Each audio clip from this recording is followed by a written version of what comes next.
there, Catherine. Good day, you two. It's nice to see you here at this festive time. So, got any jobs for us? I'm afraid I'd struggle to find you any commissions in the near future. With the arrival of the Windblume Festival, the only task most Mondstadters are busy with is preparing gifts for their loved ones, but it's customary to do this oneself without assistance. Think of this period as the off-season for the Mondstadt branch of the Adventurers Guild. Spring is here, love is in the air, and everyone wants to relax and enjoy themselves. Even the cats at the tavern next door have been getting lovey-dovey with one another recently. Ew.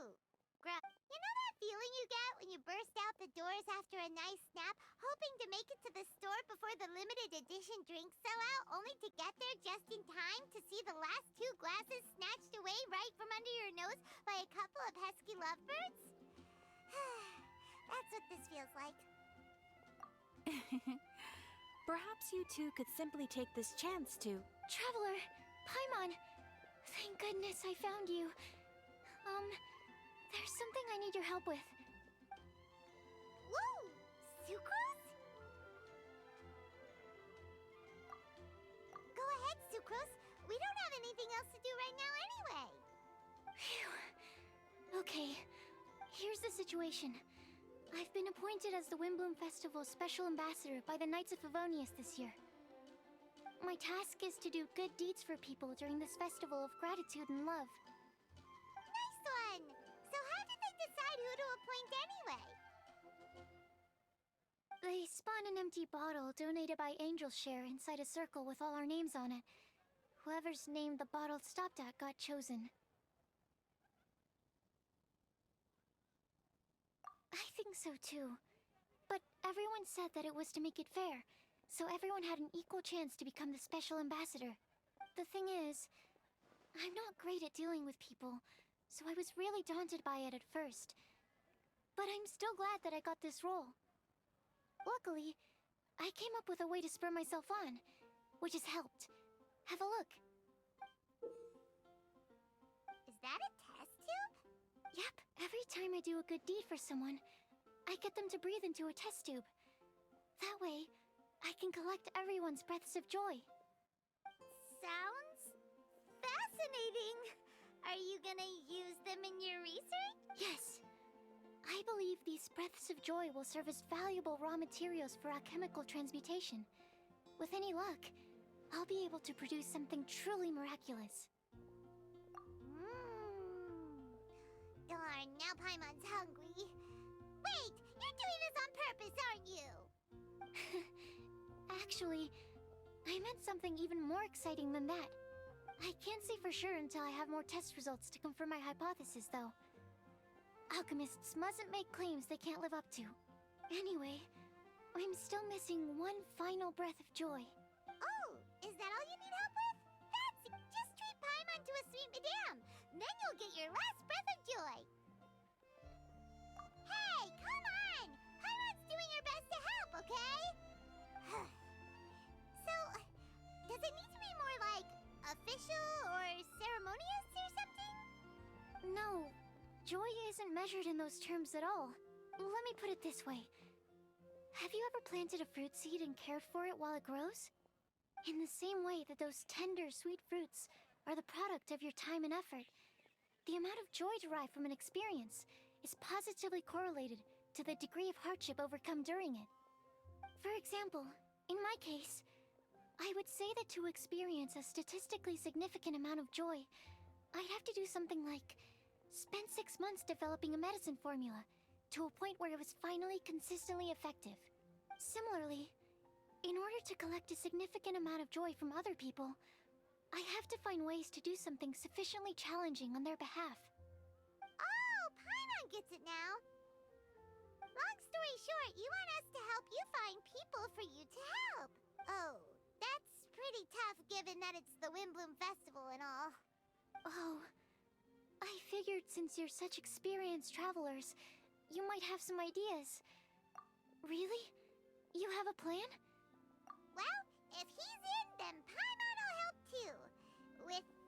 checking anyway. But, if things don't work out, can Paimon still get that sweet madam? Oh, come on, Traveler. This is a festival of gratitude and love, after all. How could you refuse? Excuse me, Sucrose? Could I borrow you for a second? Package for you. Oh, sure. Be right back. Wait, is that who Paimon thinks it is? That's Kale, right? When did she arrive in Mondstadt?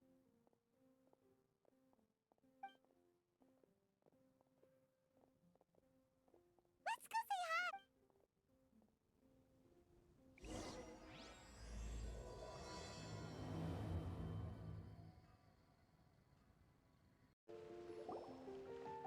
Kale! Hey!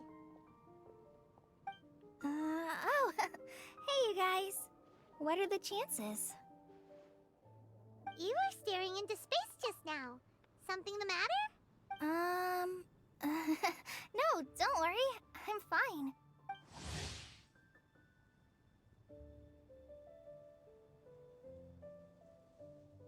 I was just looking at a Mondstadt children's book in the souvenir shop over there. While I was flipping through it, a piece of paper fell out. The writing on it was really mysterious. Almost like a prophecy. If you can do these things, you may light the lantern of utmost joy and receive a supreme blessing. And what does these things refer to? Find a flower that is not of this world. Find a guide who will never get lost. Find one who would never lie. Find a legend that never ends. So, 4 things in total. Here, have a look. I asked a lady who owns the store about it, but she...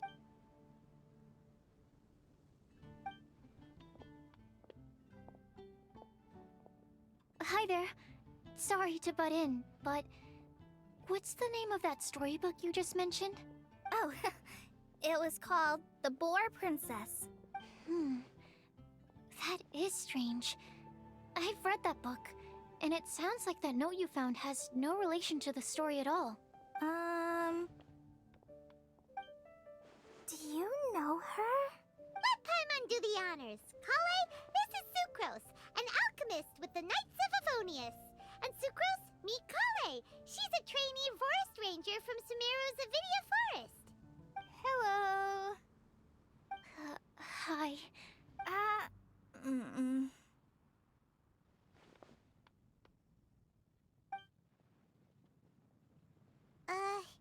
This is getting awkward fast. They're both so shy. So, Sucrose, what are your thoughts on this prophecy? Could it be real?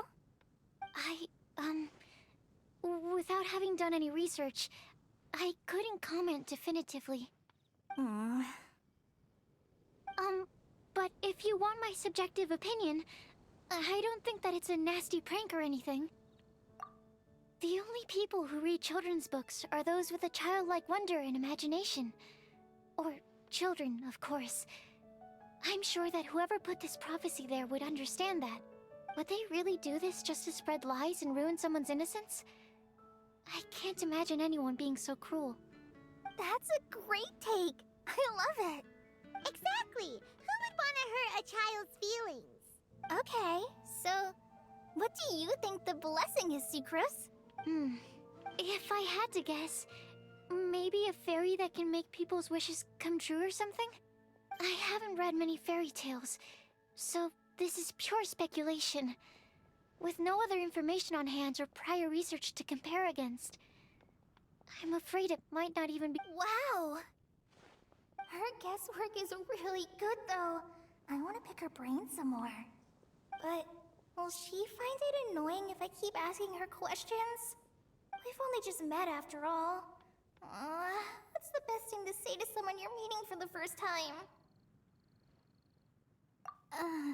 Well, yes. I mean, if possible. Then, what would you wish for, Kale? I'd wish for a A better personality. Uh-huh. Huh? You can't waste it on that. You've got a great personality already. That's very kind of you. But if you know me like I do... Kale! I know that voice!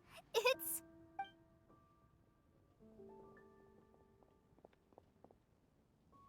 Kale! Whew. You made good time, huh?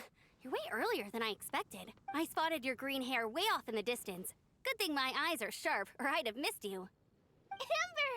Have you been doing well? Did you... finish all the pita pockets I brought you last time? You bet. They're getting yummier each time you make them. Huh? Wait, remind Paimon, have you been to Mondstadt before? Mm-hmm. A long time ago, I had a lot of help from a lot of people here in Mondstadt. So ever since my Elazar got better, I've been looking out for an opportunity to come back to Mondstadt and tell them all the news that I've been cured. If it's okay with everyone, why don't I take Kale for a walk around town? I'd like to show her some of the places she didn't get to see last time. Of course. Fine by me. Sure, go right ahead.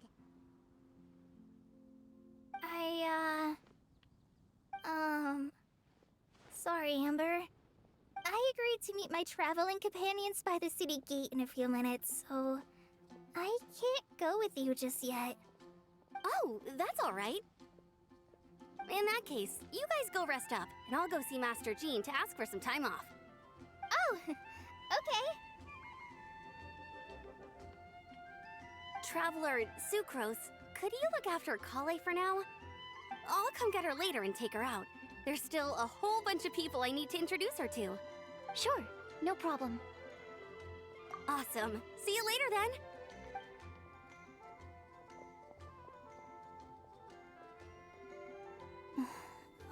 You alright there, Kale? I'm sorry. I'm just feeling a little shy today. Don't worry about me.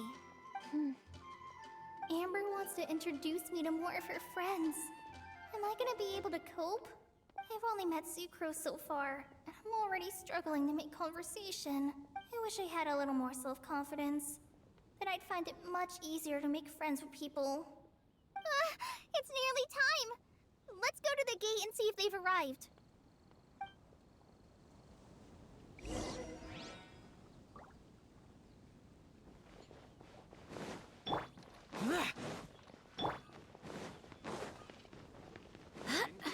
Welcome to Mondstadt.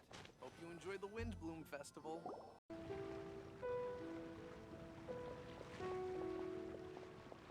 Why is this humble windmill such a great view? I mean, it's understandable. It must have been a long time since you last came to Mondstadt.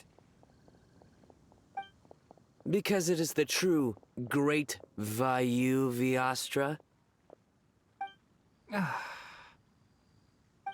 Oh, come on. Don't tell me you don't get it. View, Vayu, and also Mahamatra, Vayu Viastra? No? Kainari! Sino! Over here! Whew, am I glad to see you.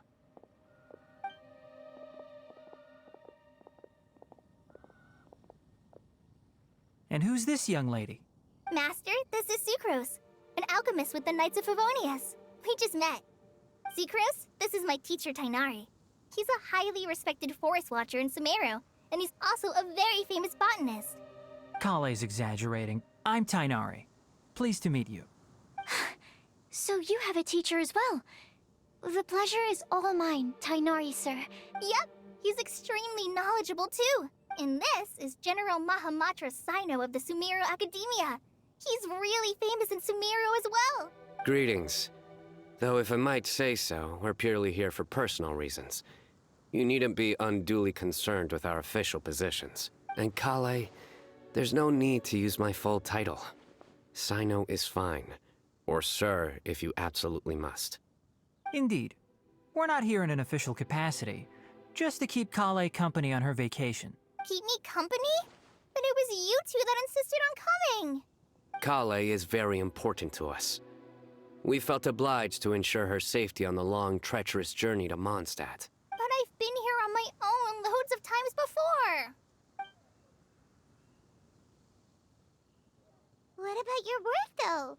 What if something bad happens while the General Mahamatra's away? There should be no issues. I have left my duties in the hands of my subordinates, and 2 especially reliable helpers. Oh, Sucrose. What were you saying about you having a teacher as well? I was just going to mention that I think we're in a somewhat similar situation. I'm an assistant to Mr. Albedo, Mondstadt's genius alchemist. Oh, please, Sucrose. Genius is an unnecessary epithet. It will serve only to leave an exaggerated impression of me in the minds of our guests. Mr. Albedo, but it is an objective truth. Hey, Albedo's here too!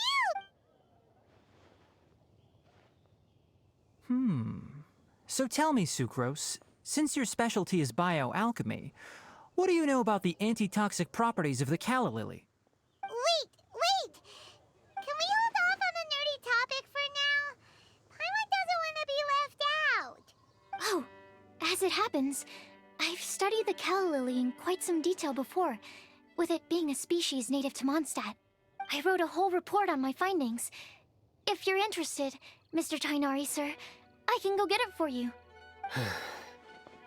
We're supposed to be here on vacation, and you're already thinking about how to improve your herbal medicines? Also, I thought we'd agreed to take on new identities for this trip. What new identities? Mine was Adventurer Sino, skilled desert explorer.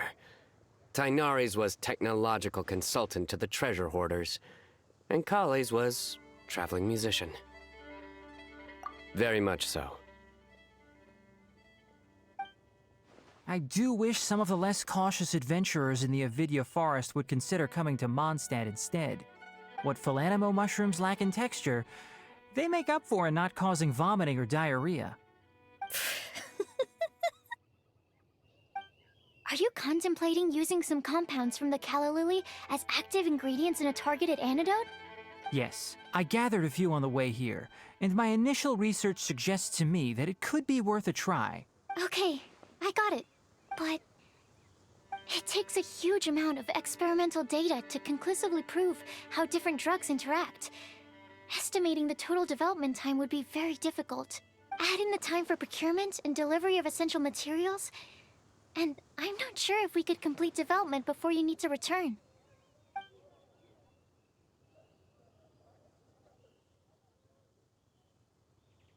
Then please, allow me to help. Mr. Albedo! Apologies for my tardy entrance in the present discussion. I understand you're looking to make an antidote for poisonous fungi, correct?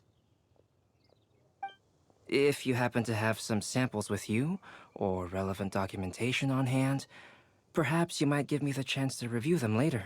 But before that...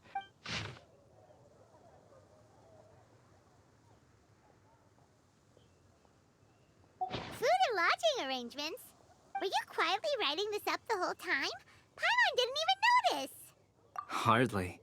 Rather, I should apologize for interrupting a serious discussion between trained professionals, especially after they've traveled so far to be here, when I myself am neither an adventurer, nor a technological consultant, nor a musician. Nevertheless, I would encourage you to have a knowledgeable local arrange your detailed itinerary while you're in Mondstadt. Take a look, and should you find anything here to be objectionable, it can easily be adjusted. This is too kind of you. These arrangements are quite excellent. It looks great! Even Paimon feels like tagging along for the food and board. That's why it's called tagging along! Very comprehensive. The adventurer, technological consultant, and musician all approve. Thank you. Just one thing. We'd like the chance to cook as well. Why don't we change the group dinner to a camping and cooking trip? I'll help pitch the tents! I can help too. And Paimon will take him to Good Hunter to order some starters. Mondstadt's cold cut platter is not to be missed. Great. then it's decided. Sucrose and I will bring the three of you to your inn for a quick rest. You two, let's meet by the lake this evening. Hey, Sarah! Can we have a cold cut platter to go? Sure, coming right up. Would you like anything else? Do we, want anything else? Yay! So you do remember after all! You're just the best! Paimon will give you the sweet flower from that sweet madame as a Windblume. No need to worry about that! Paimon can make room for good food. All right, just a moment.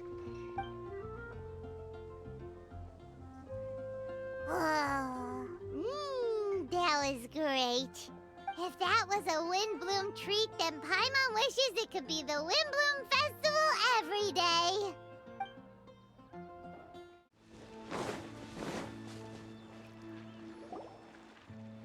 All right, looks like we're all here. Not at all. We just came early to set everything up, since we happen to be free today. Kale put up the tent so quickly, but still managed to tie very sturdy knots. You can really tell that she's a professional. I didn't do much apart from passing materials around. Thanks. It's all thanks to Master and Sino. They taught me everything I know. What can I say? For a skilled adventurer, this is just another day on the job. Are you quite finished? Or were you going to sing each other's praises till the moon rises? Come on, let's all sit down.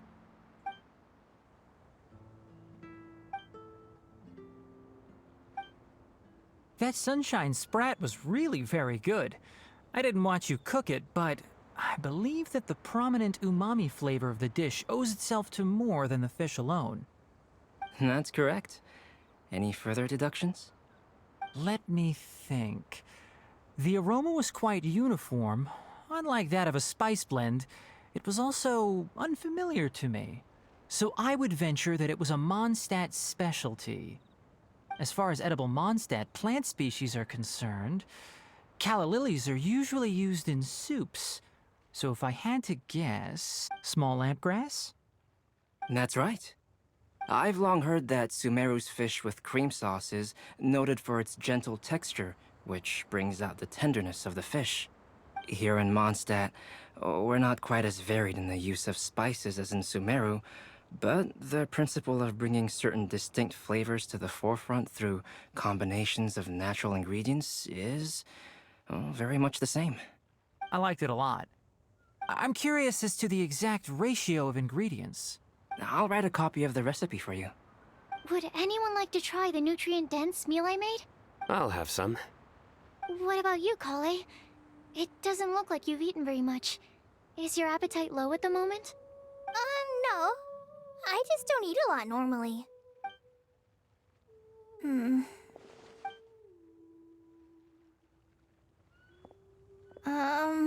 Sorry. I didn't mean to make things awkward. Tainari, while we were on the road, we spotted something white, walking on two legs. Was that Paimon? Which day was this? Just after passing through Stonegate. Sino, are you sure your eyes were working that day? Or maybe your hood was blocking your vision? Paimon always flies. There's no way she'd ever walk. Is that right?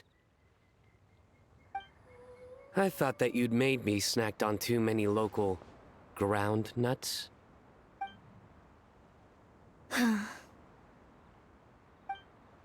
No? Not funny? Ground, you know. As in ground up, but also the ground. Ground nuts make you fall to the ground.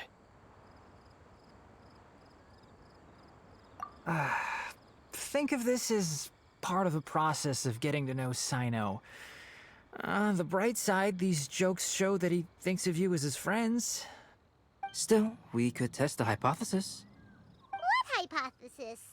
That plant species indigenous to Mondstadt may have an effect on the motor functions of flying lifeforms.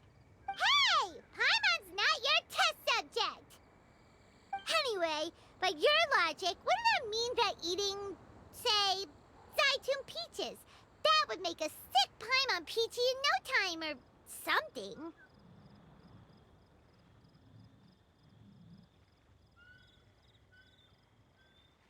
Hey! Not you two! I think the Traveler and Paimon's conversations are more entertaining than Sino's jokes. Ah, I see. You must have been keeping quiet about this grievance for quite some time now. You seem much cheerier now that you're here in Mondstadt, Sino. Actually, it feels like you're a completely different person. That's because I'm Sino the Adventurer. It's not? In fairness, you only saw him in his work mode while you were in Sumeru. He's actually like this most of the time when he's in a good mood. Yep, it's true. Sometimes when he's eating, he'll grumble about how the bowl is too shallow for the amount of food it contains and other random stuff like that. I understand. Then allow me to reintroduce myself. Before, you knew me as General Mahamatra Sino. Now, please see me as Sino the Adventurer. Yeah, so that's another thing he does. He'll keep repeating something he thinks is funny until you stop trying to resist. So you have two different mental states? Almost like different phases of matter. Interesting. I want to learn to do that too. I think in your case, the two states we would end up with would be highly conscientious sucrose and stupefied sucrose. Oh, by the way, was there any reason in particular that you chose Mondstadt as your destination on this occasion?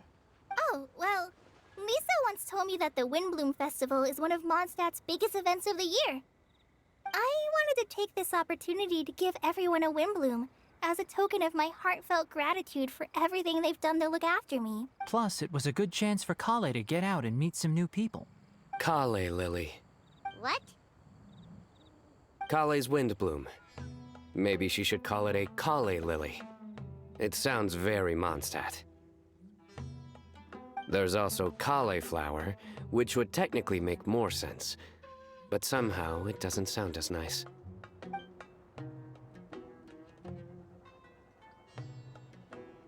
Moving swiftly on. Wow, he just completely ignored the joke and carried on the conversation. Guess sometimes that's the only way forward. Sumeru's been through some major changes recently, and things at work have only just started to calm down. I don't get many opportunities to take a vacation, and this was a chance to join Kale on her trip while also learning a few things about Mondstadt's flora and fauna that I'll be able to pass on to my peers and students on my return. Two birds with one stone. How about you, Sino? I came to ensure Kale's safety. That's just an excuse. Plain and simple. Also, there's the matter of a Genius Invocation TCG custom-made card back. Aha! So you did have an ulterior motive. Have you all played Genius Invocation TCG before?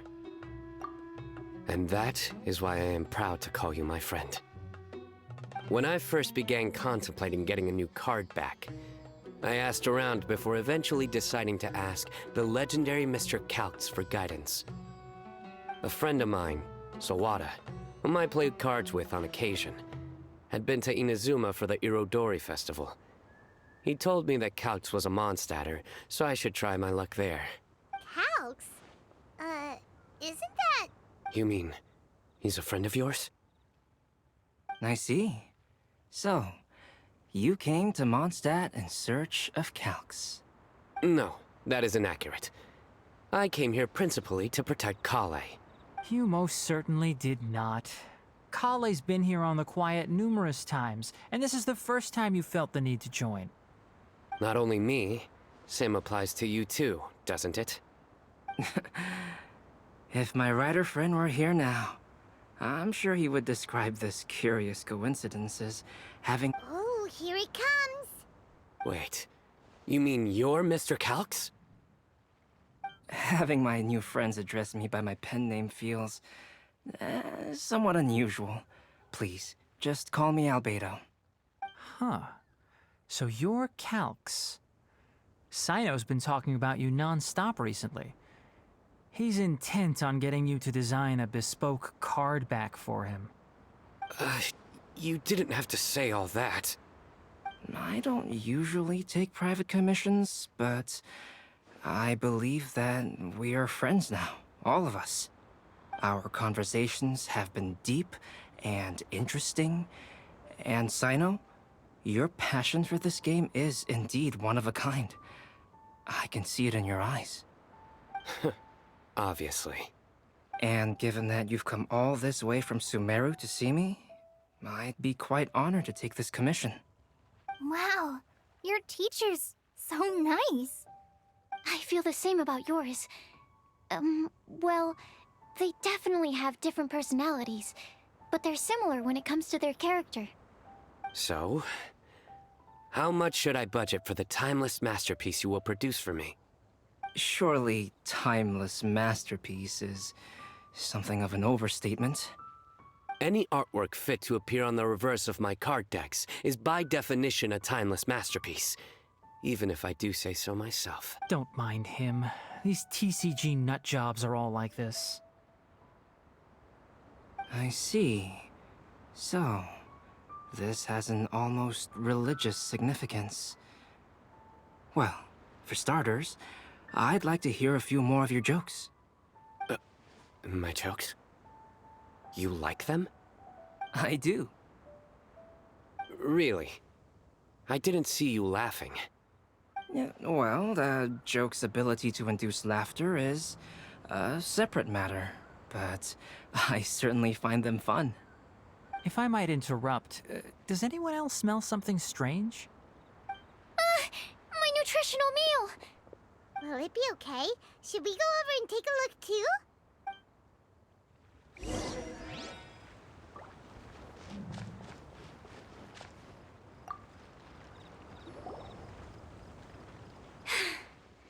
Only the base is burned. We can still use the cooking pot. It just needs a bit of a wash. Good thing Tainari's nose is so sharp. Has he been in this kind of situation a lot before? I know, it's just... I'm sorry to disappoint Sino. I guess we'll have to do this again another day. Oh, yes. I'm not sure if you've noticed. Kali seems a little... depressed. I noticed she was in a low mood when everyone was talking. Remember that note she received? I was just thinking. I want to try solving this riddle and giving Kali the chance to accept the blessing. Oh, yeah! She's the one who needs your help. Exactly. Maybe she'll be willing to breathe into my test tube. But anyway, that can wait. As much as I'd like to make progress in my research, I'd prefer to see her smile. All right, we'll help out too. You will? Then tell me, honestly, do you think that this prophecy is for real too? Huh? Right! Alright, let's meet at the alchemy crafting bench in the city. I've got some thinking to do in the meantime. We're back. Oh, what a shame. You just missed a joke about windmills. Stop, please. I don't need to hear it a fifth time. That bad, huh? Well, now Paimon really wants to hear it for some reason.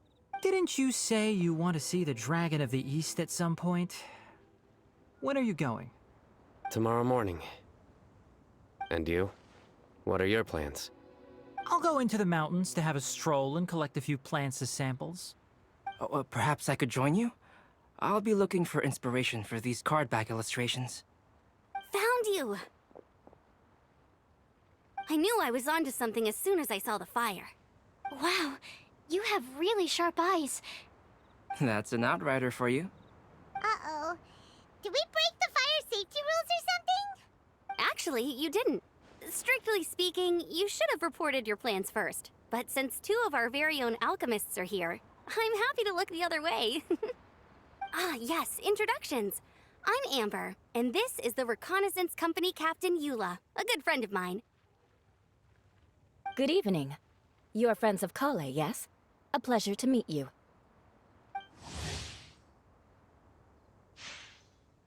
Oh, Amber and Eula. The pleasure is ours. I've heard a lot about both of you from Kale. Oh, really? All positive, I hope. You asked that last time, too. Of course it was positive. I'd say. We hear the latest news about you every time you write to Kale. Glad to know we've made a good impression so far. Anyway, we're just here to collect Kale, so don't let us interrupt your chat. Come on, Kale. We're gonna take you to check out a few scenic spots. Okay, great. Still as high energy as always. You know Amber? Yes, we've met. She's Kale's most important friend. And for that, we are also very grateful to her. That's Amber for you. Her outgoing personality means she can make friends with just about anybody. It's getting late, and we still have a lot lined up tomorrow. I suggest we all head back and get some rest. All right, I'll start packing up.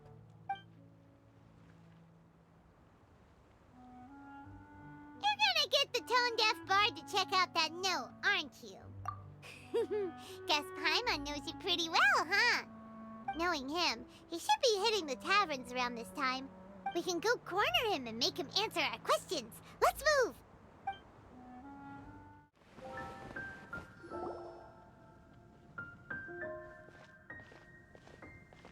Oh, it's been a while. Paimon called it, tone-deaf bard drinking as usual. Put your drink down and get your game face on. We've got some important questions for you, mister. Okay. So, what do you make of it? Aren't you forgetting something? It's the Windblume Festival right now. You can't just go around asking people for help so blatantly. Well, if you won't tell us the answer, could you at least tell us if this thing's worth a shot? Sounds to me like you want a hint or two. A fine answer. The person who wrote this prophecy is very powerful. If you manage to solve the riddle, good things are sure to happen. Also, I happen to know where this lantern is. Once you've found the 4 things, I'll even write the location down for you. Isn't that generous of me? Whatever. We weren't expecting much from you anyway. You can get back to guzzling wine and blowing wind now. Oh, woe is me. Paimon sees me as nothing more than a drunken wastrel. There are actually a great many things that we bards are required to do. It just happens that enjoying life is the most important one. Once this is over, would you like to join me for a drink? You know, a favor for a favor. Have you heard about the Something dreadful happened again? A flower that is not of this world. Not of this world. Sucrose! We've got some good news and some bad news. Which would you like to hear first? Let's have the bad news first, I guess. Huh? Really? Don't most people usually want to hear the good stuff first? Oh, all right then. Basically, we went to Windrise to divine the breeze. The wind said that the prophecy is real and that your idea is a really good one. That doesn't sound like bad news. So what's the real bad news then? Paimon ate the bad news!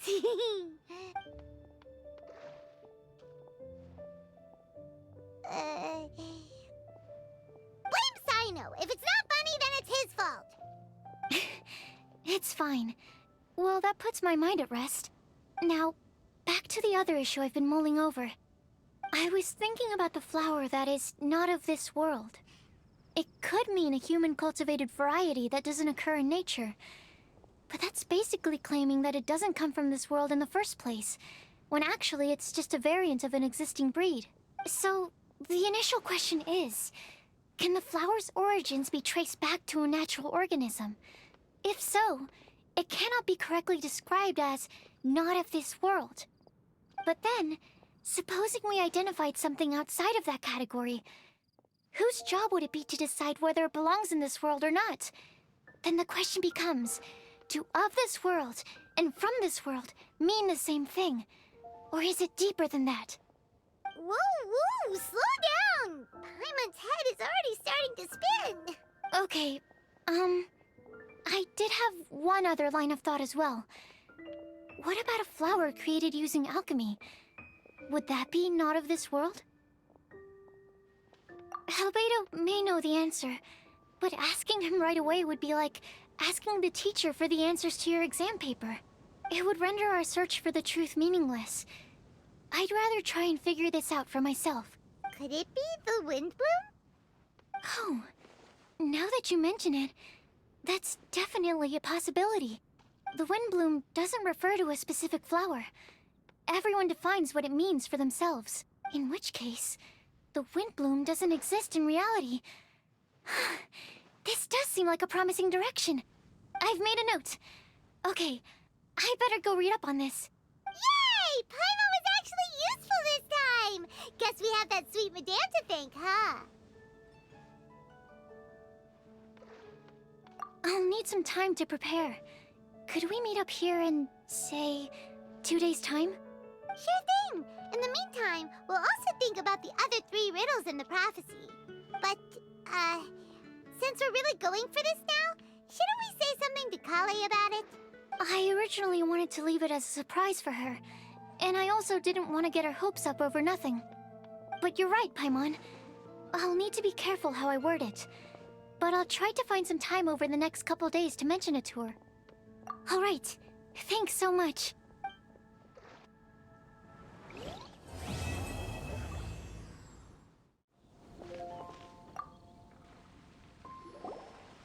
Sucrose, we're here!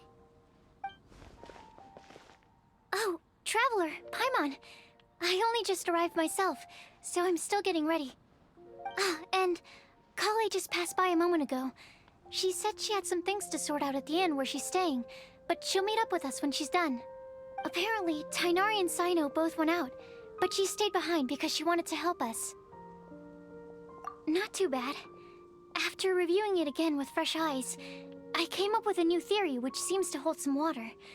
I'll attempt to explain it as simply as I can. I believe that each of the 4 things in the prophecy refers to a different field of knowledge. So, in a way, the prophecy is a test of the reader's intelligence. But it's unlikely for any one person to have expertise in all these different areas. So I suggest that we seek out one expert from each and get their opinion. Also, in 2 out of the 4 areas...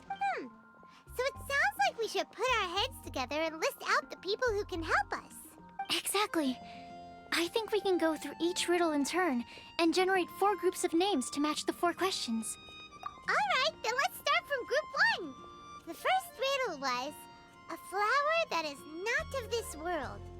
Personally, I would still go with Albedo for this one. Alchemy is the most likely to have to do with otherworldly things, and he is by far the leading expert in this regard. Exactly! You're the creator of the tetratanic sweet flower. Who knows? Maybe that's the flower we're looking for. Huh? You really think so? Oh, but what about Tainari? He's a forest watcher and knows all about plants. If it's a flower we're looking for, maybe he's the man for the job. All right. I'll add him to the list as well. On to group 2. This subject is a guide who will never get lost. That's kind of abstract. Does it just mean someone who never loses their way? Wait, but they have to be able to guide others too. So it's not quite as simple as that. Oh, you mean Mona? Yeah, she definitely count. Mona. Yes, she certainly seems very confident. And she can use her astrology to guide people. Would Bennett count? Well, his luck's so bad that as long as you go in the opposite direction from him, you'll always be going the right way, right? I see. I suppose I can't argue with that logic. Add him to the list. Finding everyone won't take long, so one extra person won't hurt. I know. Would Outrider Amber be a valid candidate for this category as well? Yeah, she would! She's got a great sense of direction after all. As a matter of fact, when the Traveler and Paimon first came to Mondstadt, she was actually the one who gave us directions. Yes, she's certainly a good guide. Is there anyone else? Let me think. Yes, I believe there may be one more. Albedo once made a set of equipment for Mika from the reconnaissance company. He's their surveyor, and an exceptional pathfinder. He's even instructed others in the discipline of surveying before. So, in my view, he's highly unlikely to lose his way, and would be very good at helping others find theirs. Cool! Another one for our list! Wait, Kale should have been here by now. Wonder what's taking her so long. Sorry, could we continue our chat somewhere else? Oh, you wanna go see how she's doing, right? Sure, let's all go.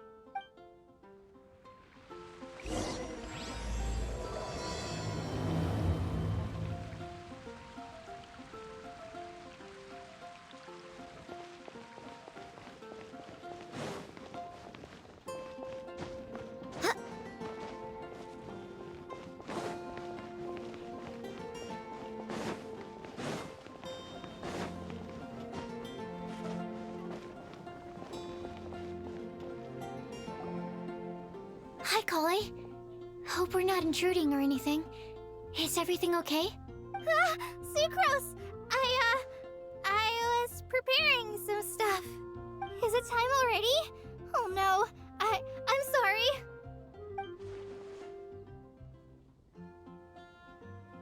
Don't worry. The Traveler and I only just met up. We were just worried that you might get lost along the way, so we thought that we'd come get you. Thank you. I'm ready to join you now. How's that thing going? So let's pick up where we left off. Next up is the third line. One who would never lie. Anyone spring to mind? You really think so? Seems like it would be pretty difficult for someone in his position to avoid having to lie.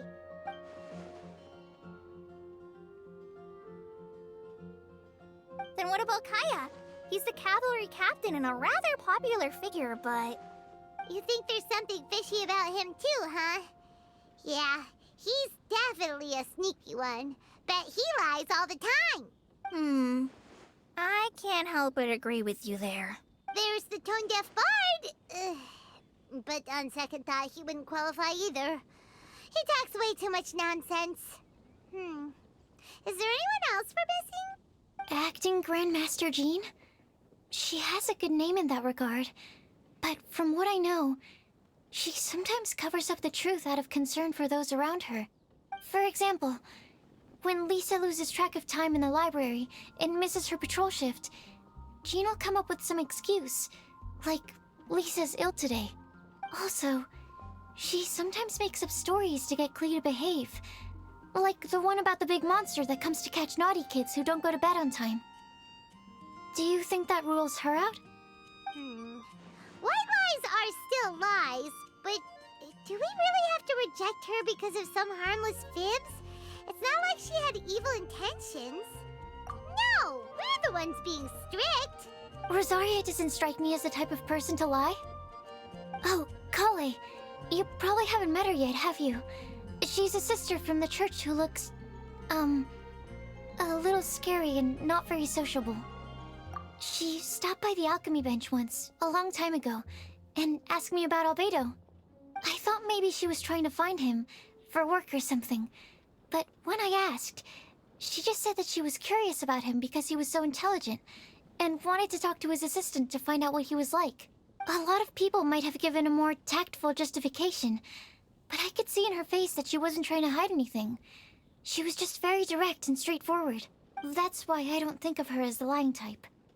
Rosaria doesn't look like the sort of person you'd want to get into a fight with. Maybe she just fights her way out of situations that some people might lie to get out of. I can definitely see that. I've also heard the other sisters say that Rosaria doesn't even make excuses when she skips choir. She just doesn't show up. She's a tough cookie, huh? In that case, I think Sino fits in this list too. True. Lying's probably more trouble than it's worth for someone like him. kinda like with Rosaria. Oh, and Paimon also nominates Razor. Bet he couldn't lie to save his life. I've also got someone else in mind. Noelle, the trainee knight. She's a very honest person. I don't think she'd tell a lie. Alrighty, write her name down too. Wait, there's one more person. You know, our long-standing staffer at the alchemy bench. Huh? You mean Timaeus? Yes, him. Truth be told, he's been love-struck recently. He swore that he wouldn't say a dishonest word or slack off until he succeeds in getting the woman he loves. Timaeus has a crush? Yes, that's... Well, who is it? Do you know her? I've never met her. All I know is that she's from Liyue. Timaeus says that she's fun, has a great personality, and is very, very good-looking. Since we're on the topic, helping Timaeus win the lady of his dreams was also one of my goals for this Windblume Festival. But how can we help with that? I don't know. Make sure he uses nice paper and a fancy envelope when he sends letters to her. Help him pick a nice gift and wrap it properly. That sort of thing. Yeah. I had the same situation once in the Avidia Forest. I helped another forest ranger out by delivering a love letter to the coworker she likes. Yep, that sort of thing exactly. Oh, also, I helped him with some of the groundwork for one of his research projects. He must have appreciated it, because he gave me a refrigeration device that he's been developing as a thank you gift. Is it any good? I mean, it looks nice. Sounds like a no. Alright, guess we'll put Loverboy down on the list then. Okay, so last of all, we have a legend that never ends. Anyone come to mind for this particular line? Lisa, perhaps? A librarian understands books best, and aren't most legends written down somewhere? When I think about legends, fairy tales and picture books come to mind. Maybe Kale. She read a lot of fairy tales when Tainari was teaching her to read. Oh, Do I count? of course you do. I'll put you on the list. I prefer to read things like an illustrated analysis of alchemical substances and their uses, the fascinating principles of crafting, and hypotheses of life. Point taken. Paimon didn't quite understand any of those. Klee might be a good choice. Her mother, Alice, is a renowned traveling author, so I'll bet she's been exposed to all sorts of myths and legends. Alright then, Klee makes the short list. Well, that should just about do it. Next up, we should go and ask the people on the list about the prophecy. Do we have to ask absolutely everyone on the list? It seems like a lot of people. It is. So, I was thinking that perhaps we should split up. That might make our search more effective. Okie dokie. Also, I've thought of a method of gathering feedback. No problem. We can do that. You and the Traveler are practically joined at the hip, so you two can go together. I'll pair up with Kale. Capable Kale and sensible Sucrose. Sounds like a winning combination. Okay. I promise I'll help. Capable Kale. Yeah, I got this. Rest assured that the unbeatable Traveler and Paimon will do our part too. Off we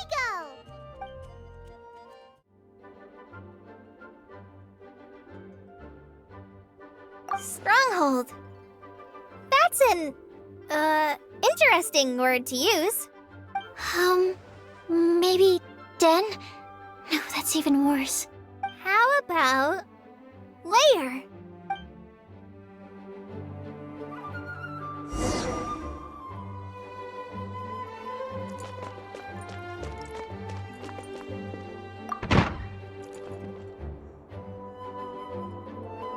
Here we are, Lisa's lair. Oh no, that was a bad word choice. Now Sucrose is using it. It's all my fault. Lisa, might I ask if... Huh?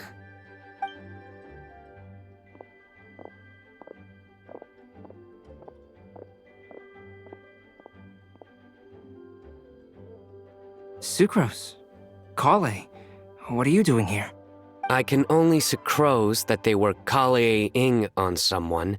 At least that's as far as I know. Oh, please, just stop it with these puns. I beg you. Are you trying to win worldwide fame for unfunny jokes? Is Lisa not here at the moment? Surprising, isn't it? She went out. I'm afraid it's just us here looking for information. Except me. I'm not here for information. Like you, I came here for an abortive search for the librarian, who is also my academia senior. Oh, so you studied in the same darshan as Lisa? That's right. Her mentor in Sumeru was also my benefactor. We were both Spontamod students. Wow, that's cool. But wait, we're getting sidetracked.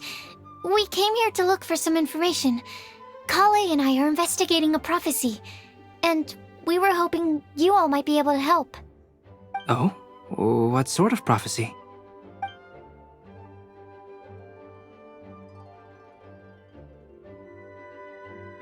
I see. You want to ask them about the flower that is not of this world, and me about the one who would never lie. But there's no rush. You don't need to answer right away. We're just here to tell you about the situation. You can take your time to think it over and submit any thoughts you have in written form to the Sucrose mailbox. The Sucrose mailbox? Yep. I was thinking about it on the way. And although they seem like trick questions, there's a lot to mull over once you get down to the details. A quick answer off the top of your head might not go into enough depth. So, I decided to place a mailbox next to the alchemy crafting table. Everyone can submit their written answers there when they're ready. We don't have to call it the Sucrose mailbox, though. It could just as well be called the Sucrose and Kale mailbox. Or even the Sucrose, Kale, Traveler, and Paimon mailbox. I think in this case, we can just go with your quick answer off the top of your head. Sounds like a good solution. Certainly more reliable than verbal discussion alone. Agreed. Certainly when it comes to discerning whether someone is a liar or not, you cannot simply take them at their word. Understood. Once we've had a look into it, we'll place our replies into your mailbox. Thank you all so much. Okay, let's tick them off the list and carry on working our way down. Already done.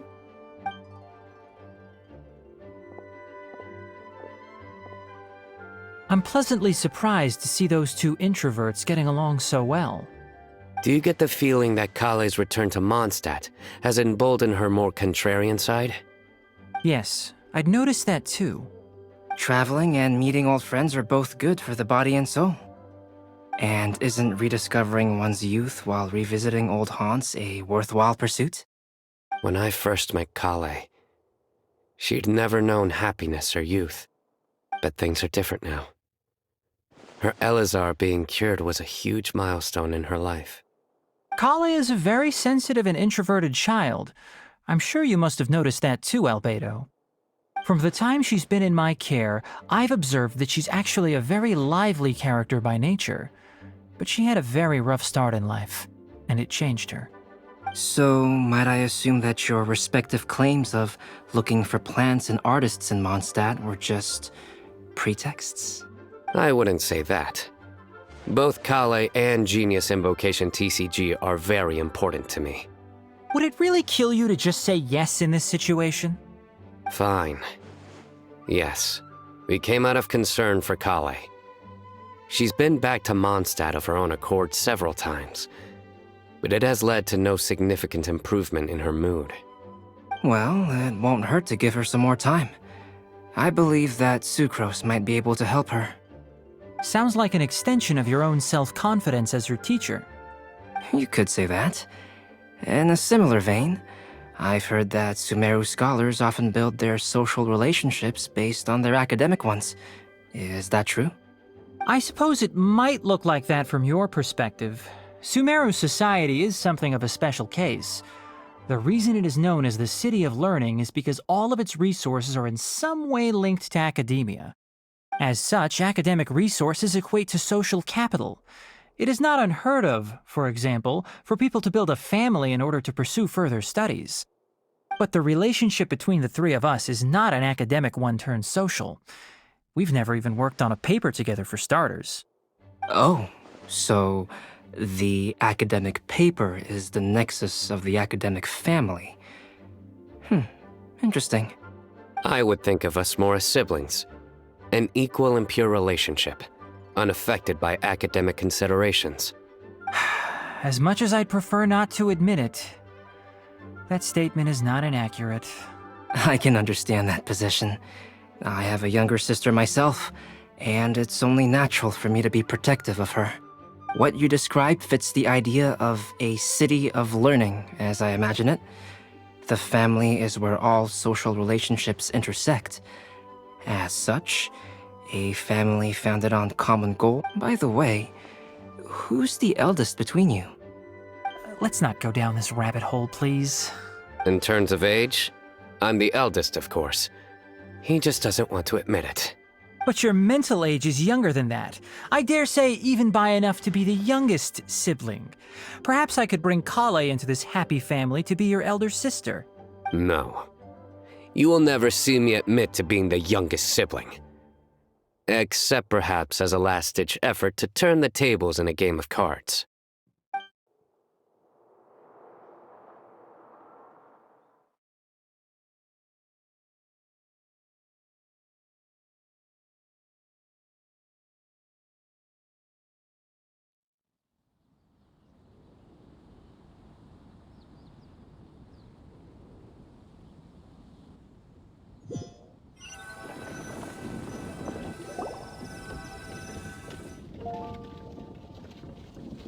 Guess we'll leave Kale and Sucrose to it.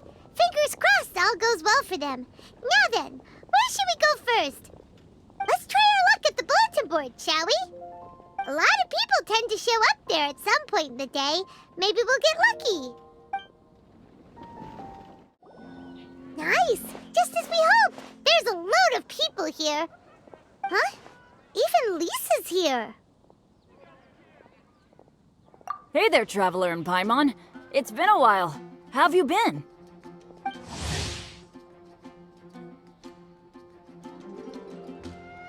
been doing pretty well. You look surprised, cuties. Is it because of me? Teacher is not at the usual place. Oh, please. It's not as if I'm glued to my chair. I like to get out for a little fresh air every once in a while. Mika's here today, so I thought it'd be a good time to introduce him to Bennett and Razor. They're all out and about quite often, so it's helpful for them to get to know one another. Hello, everyone. My name is Mika.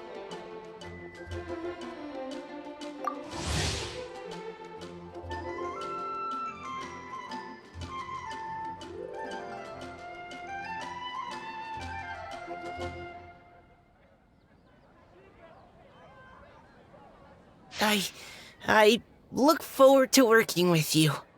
No need to be so formal. We've known them for ages. They're cool.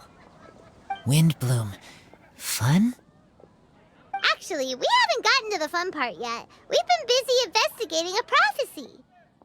A prophecy? A good one or a bad one?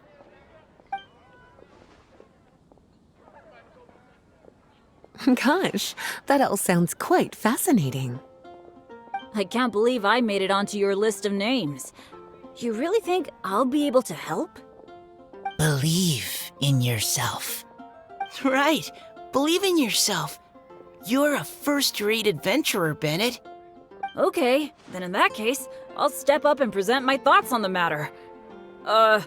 Except I forgot I'm not really good at organizing my thoughts. Oops. Oh, there's no need to tell us all of your thoughts right here and now. Sucrose said she'll put a mailbox next to the crafting bench, so you can just write down your thoughts when they come to you, and drop them there.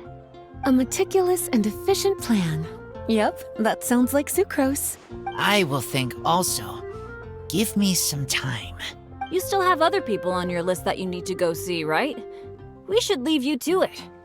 Don't worry about us. We'll drop off our letters at the mailbox as soon as we're done. Okay, bye for now. Let's head over to Star Snatch Cliff next. Maybe we'll be able to find some people there. And even if we don't find any familiar faces, you can see really far from up at the top.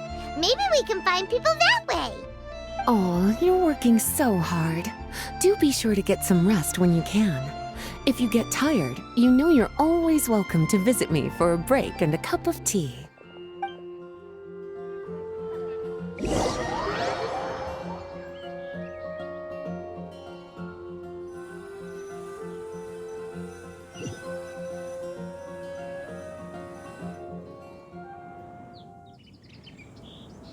Where to next? Let me check my notes. Huh, this way. Got it. Kale, please follow me. Oh, it's our lucky day. There are several people over there. Amber? Wow, and Eula's with her too.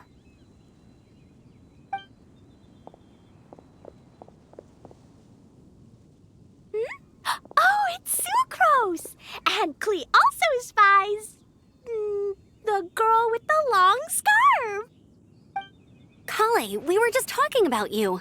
Ah, right. I don't think you've been introduced to Noelle before. Kale, this is Noelle, maid of the Knights of Favonius. Nice to meet you, Kale. I missed you the last few times you were in Mondstadt, so I'm glad to finally meet you in person.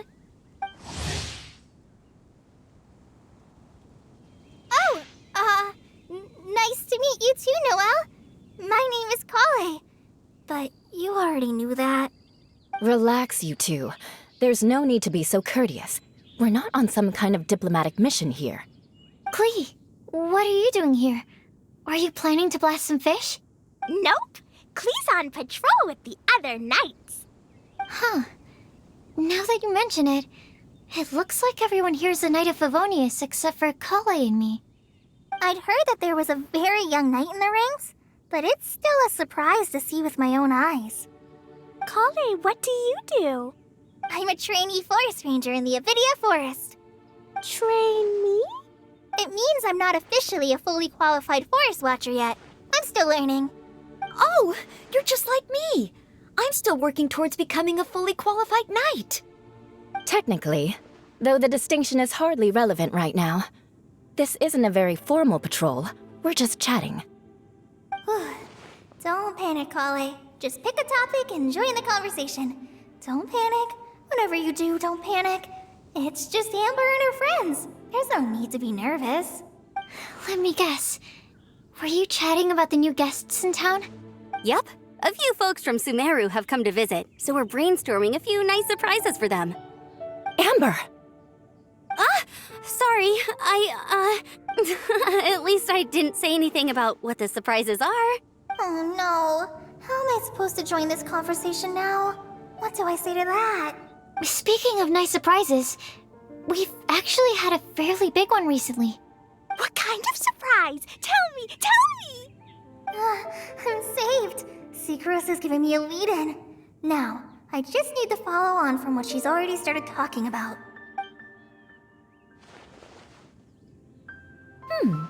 What an interesting prophecy. I have no idea what the answers could be, though. So essentially, you're gathering information to help you solve the riddles, correct? I'll do my best to help. Thank you so much, Eula. Anytime. There's no need to answer right away. We'll put a mailbox next to the crafting bench for people to drop us a note once they've thought of something. I'll drop something in there for sure. Nice idea. I think we can all commit to writing a note. We'll see what we can come up with. Yep, don't worry. You can count on us. But we do have to finish our patrol first. What route are you taking today? We started in the Stormbearer Mountains, and we'll end at the city gates. You'd be very welcome to join us, but it sounds like you're pretty busy with all this. No. There's always next time. We'll join up with you after we're done working through this prophecy. Oh, yeah, so, we'll be on our way for now. See you later. Have a safe trip back.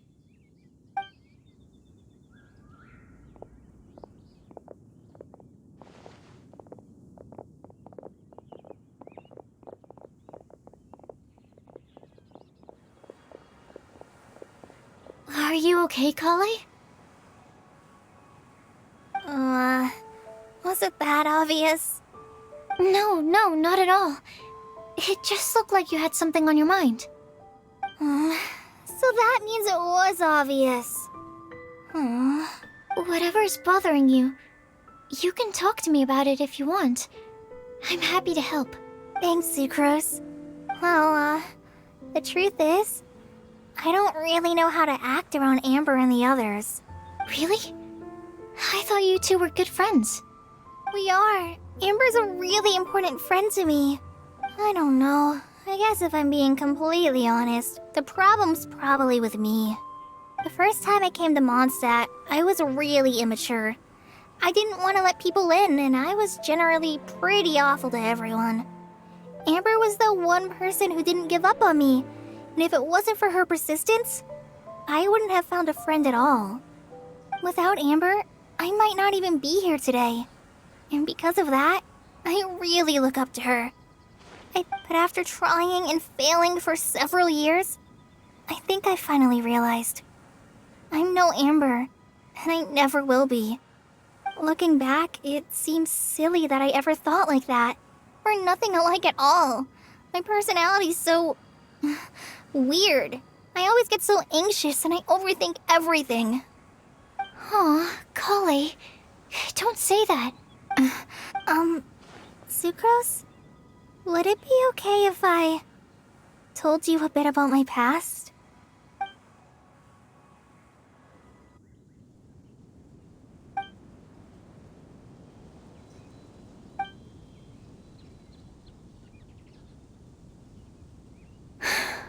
Oh, I already knew bits and pieces about her, but still, why did she have to go through all that?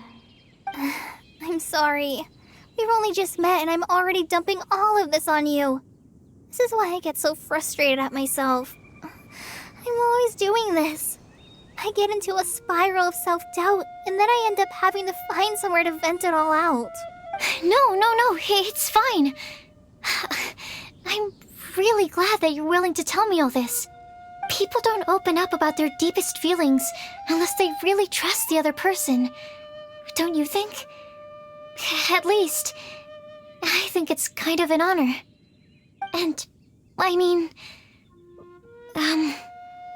you've probably noticed by now, but I don't have the best social skills either. I always just end up talking about the things I'm interested in, and going on and on.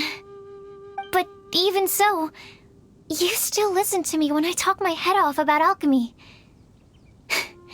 It's a relief to listen to you talking about yourself for once. If you hadn't told me all of those things, I never would have guessed that you struggle so much. Honestly, I feel like we're very similar people. Really? Yeah. Everyone has their own problems to deal with. I certainly do. All the feelings that you talked about just now, I totally get it. It takes so much more effort for us introverts to fit into a crowd.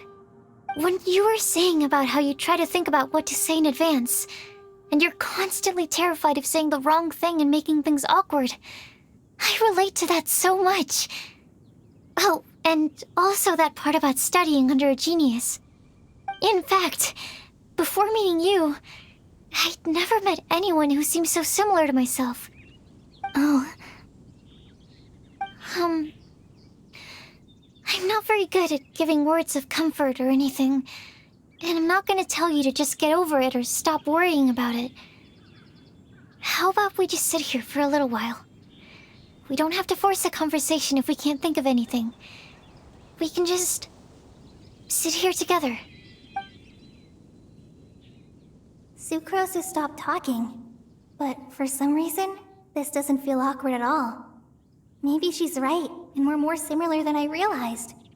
In Sumeru, I always like to find a quiet place to just sit and watch the scenery, but it's always by myself. I never thought there'd be a day when I could do this with someone else by my side. Mondstadt's breeze is so gentle and soft. Hey, Kale.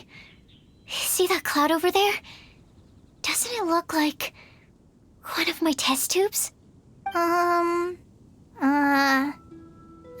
think so. Sorry.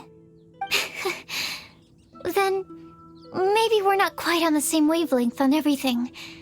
At least, not when it comes to looking at clouds in the sky. Thank you, Sucrose. I feel much better after talking to you. Yeah, it helps a lot, doesn't it? I also vent to my flasks sometimes. The next time we get the chance, I have to show you my Tetratanic Sweet Flower and my Tetratanic Windblume. Your Tetra... what? 2 of my favorite things I've made. They're really cool. I think you might like them. Oh, okay. Yeah, you'll definitely have to show them to me sometime. I brought some crackers with me. You want one? There's cheese flavor or tomato flavor.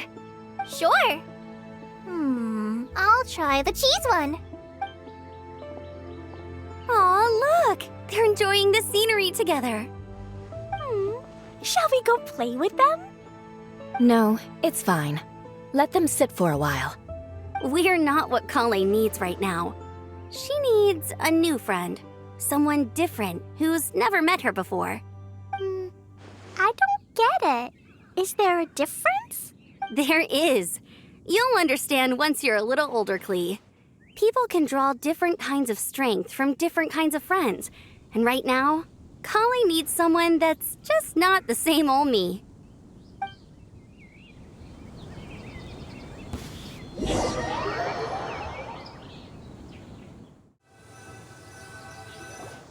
Starsnatch Cliff! We made it!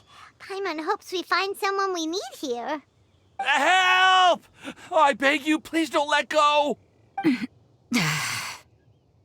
that yelling? Let's hurry and take a look.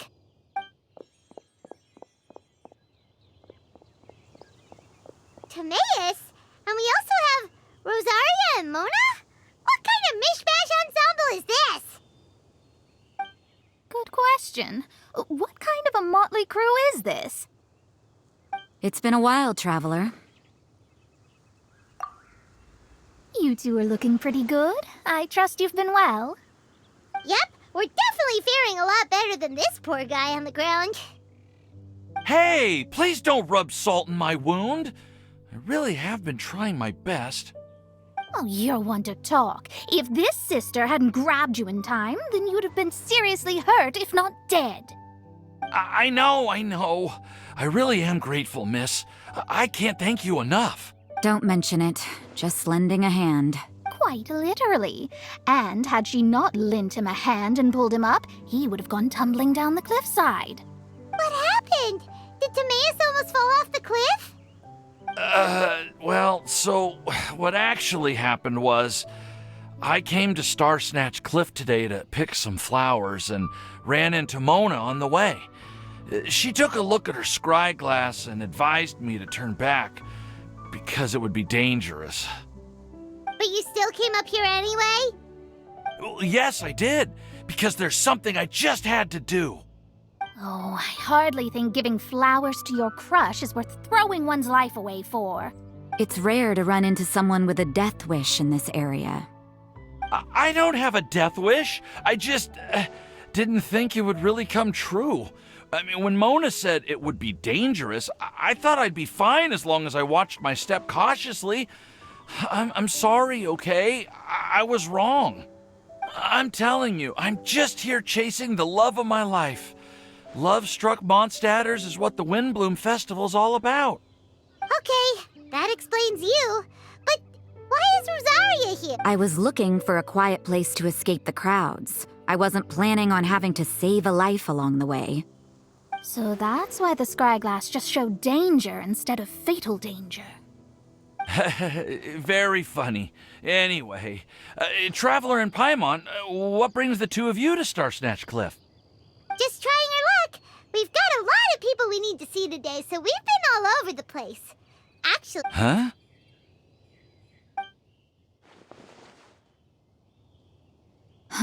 I see.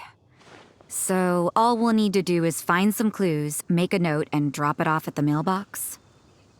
I can't believe there's a prophecy like this, let alone that I have a part to play in it. Oh, I guess this means everyone will find out about my crush now.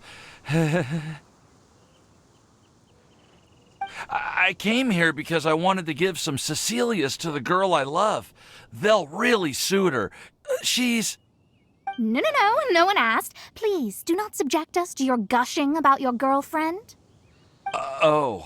You saw right through me. You said you need clues, right? Well, in that case, Mona Magistus the astrologist will provide you with a personally handwritten letter. Just wait for it to show up in your mailbox. You can be on your way now. We won't keep you any longer. Alright, then let's head back for now and meet up with everyone else. Will do. This is all so embarrassing. Thank you both.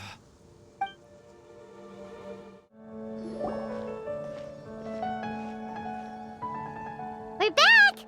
Oh, but it looks like you two beat us. Welcome back. Did everything go well? Yep, we managed to find and talk to everybody. We got back a little early, so we took some time just now to put the mailbox together. We got really lucky today. The vendors were feeling super generous, so we didn't even need to pay for the materials. It's just a shame that Kale got a splinter. Don't worry about me. I'm used to working in the rainforest. I get splinters all the time. I've already taken care of it. We've already wrapped up everything on our to-do list for today. So, all we need to do now is wait for everyone's letters to arrive. Traveler, Paimon, why don't you get some rest while I keep an eye on the mailbox? You're definitely your master's student, Sucrose.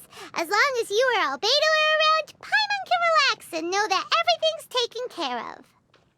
Stop. You're embarrassing me. Wait. Actually, there's one thing that still needs taking care of.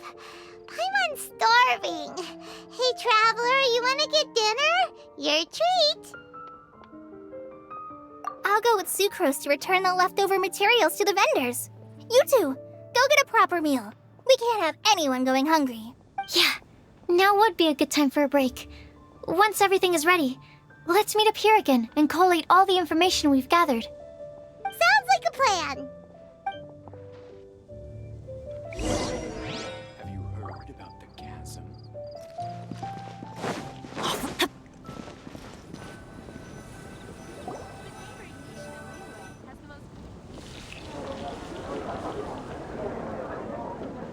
Paimon will have this one, and this one. Ooh, and this one.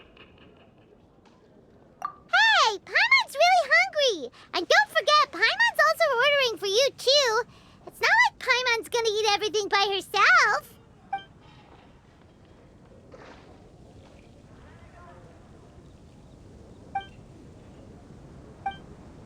Ooh, Paimon is super full.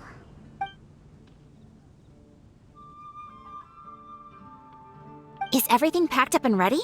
What do you think about meeting up at 5 to go to my house? Yes, everything's ready. I've packed some great wine and smoked ham. Oh, your parents will love it. Ham? Look, we've known each other for quite some time now. Don't you think it's been long enough for you to remember that we only eat bacon in my house?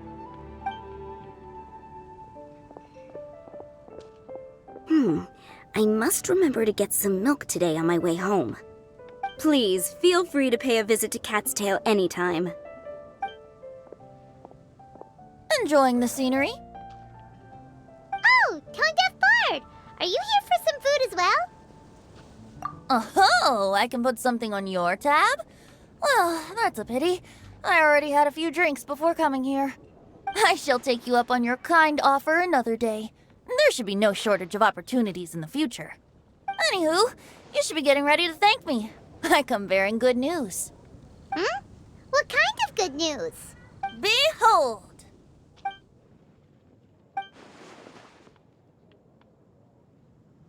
What is it? It's what you need the most right now. The answer to the prophetic puzzle. Simply head to the location marked on the map and you'll find the lantern you've been looking for. However, if I were you, I wouldn't just go and reveal the secret right away.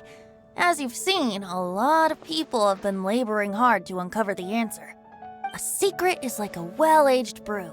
The aroma from the bottle is sweetest when revealed in the company of friends. Then it's settled. I'll leave you to your business for now. Feel free to find me for a chat again once you're done working through the prophecy. Also, if you have some time, we could organize another fast-track love poem class. Oh, you're starting that up again? I sure am. Nobody else has signed up this year, though, so the duty to learn falls on you. Anyway, see you later. Venti always looks so relaxed whenever we run into him. Paimon can't help but be jealous. Excuse me, if you don't mind, could I chat with you for a moment? Oh? Who are you? You may call me Scarlet. Just like you, I'm a traveler visiting Mondstadt from another land. Mind if I buy you a drink? Leaving the door open for another time, I see. I can tell that you've dealt with a lot of people during your travels. You can tell? Well, we are very experienced adventurers after all. I can. That's why I tried to strike up a conversation with you in the first place. I was on my way to go shopping earlier when I overheard your conversation next to the crafting bench. From what I could gather, you are trying to investigate a bizarre prophecy? Yep, bizarre is definitely the word. Don't you think it sounds just like the kind of story that would happen in Mondstadt? Anyway, that's why I wanted to ask you a favor. If and when you manage to unravel the answer to the prophecy, could you let me know what it is? Not so much the prophecy itself, but Mondstadt as a nation. That's what I'm interested in. I was born in a distant land, but I have family and friends who once lived in Mondstadt for a long time. They said that it's a great place full of fairy tales and romance and recommended that I come for a visit. As it happens, someone I know has an anniversary coming up soon, so I figured this would be a good time to come here and see all the sights that she once saw. What do you think about Mondstadt so far? It certainly lives up to its name as the city of romance and freedom. We think so too. So, about the prophecy. Thank you. You're very friendly. It's been a real pleasure to meet you. I'll leave it to you then. Hope you continue to enjoy the city and have a wonderful day. She definitely isn't dressed like a local, huh? Where do you think her hometown could be? Please find me a flower that is not of this world, and a guide who will never get lost. Find me one who would never lie, as well as a legend that never ends. Huh? I never thought I'd have someone secretly following me, even in a free city like Mondstadt. Good day to you, miss.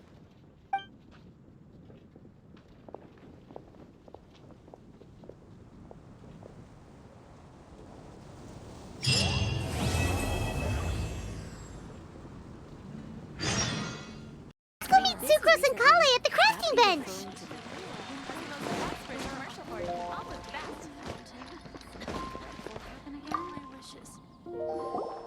Hey, we're here! Traveler, Paimon, great timing. We got a lot of letters in the mailbox, and I just finished sorting them into 4 groups. Nice work! Well, the real work hasn't even started yet. Which batch of letters should we read through first?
Let me quickly summarize what we found out about a flower that is not of this world.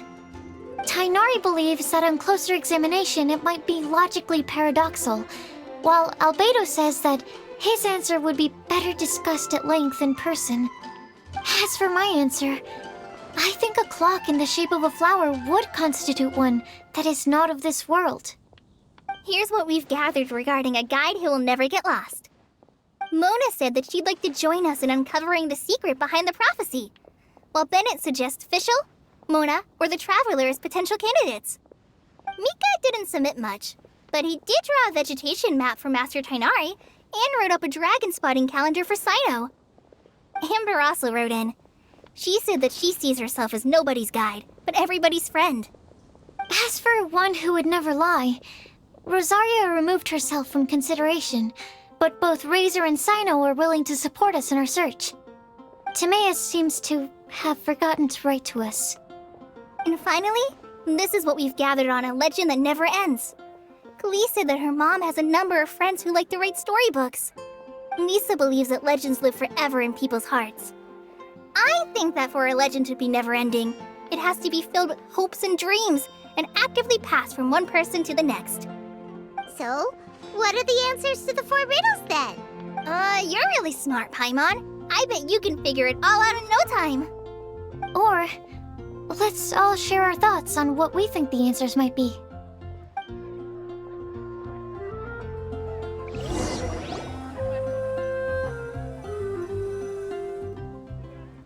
Wait! Wait for me! Oh, Timaeus! What brings you here? I'm sorry, I really am. The time just got away from me and I didn't get around to writing that letter. However, I'm happy to announce that I think I can be the one who would never lie.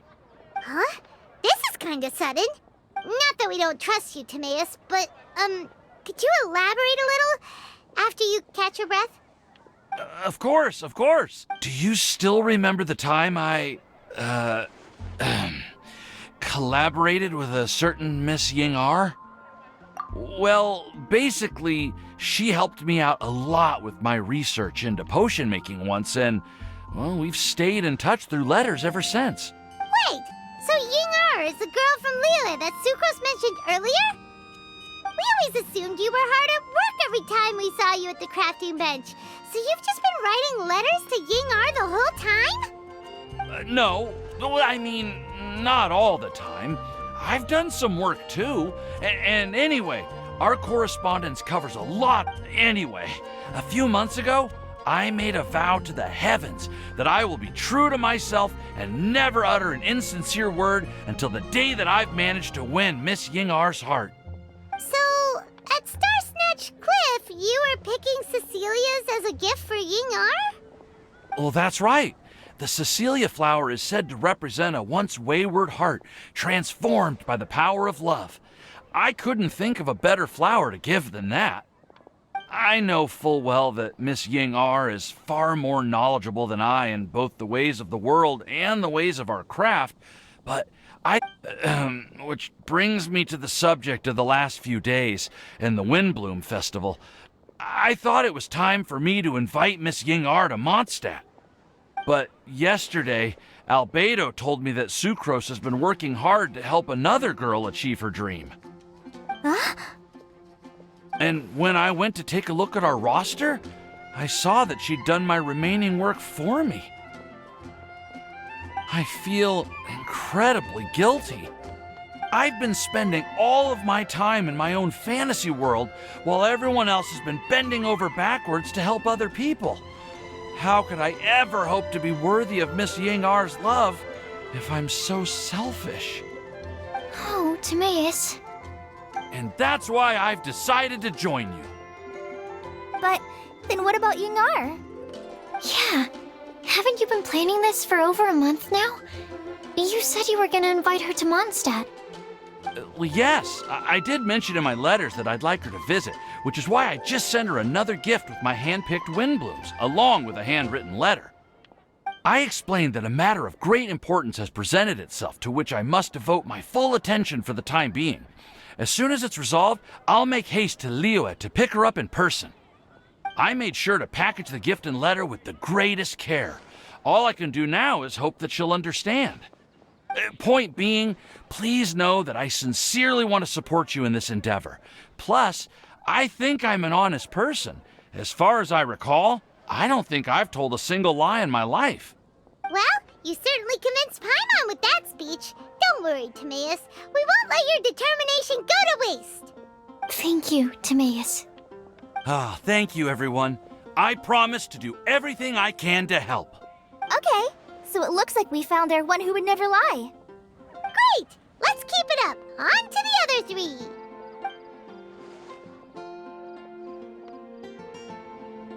Okay, Paimon will do the honors. Ahem. We have with us here the flower, the guide, the legend, and Timaeus. Huh? Why did you only say Timaeus' name? You should say my name, too. All right. We also have Klee. That's me! With Klee here, this all somehow feels like we're getting ready for a field trip. There's nothing wrong with a more relaxed atmosphere, is there? Of course. We will soon see if my hypothesis has any merit. Actually, I'm still feeling a little nervous. Me too. But weren't you all fired up just a moment ago? Yeah, you're right. Okay, let's do this. Actually, I'm a little worried too. Deep breaths. Deep breaths. I know what you're feeling. Saying anything becomes so much harder when there are so many people watching. Well, does anyone know the exact location of where we're headed, or should I do a reading on my scry glass? According to the prophecy, once we've figured out the answer, we should test it at the Lantern of Utmost Joy. Wait, but where is this lantern? Oh, we know something about that. What? Wow, that's amazing. You really know how to do everything under the sun. Then we'll let you lead the way. This is it! We're off to find the sacred location of the Lantern of Utmost Joy!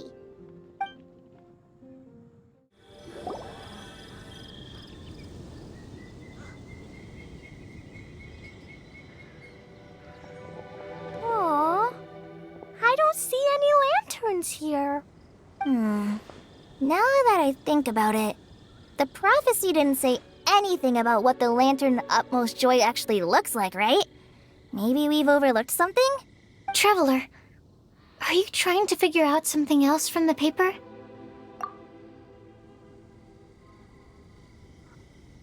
Paimon's reading too!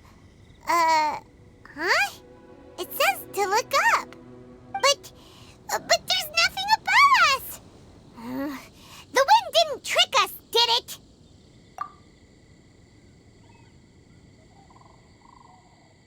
Place the squirrel on the back of the pointy-eared cat, and a pious puppy will open the doors to show you the way. Huh. Paimon read the whole thing out loud, but nothing's happening.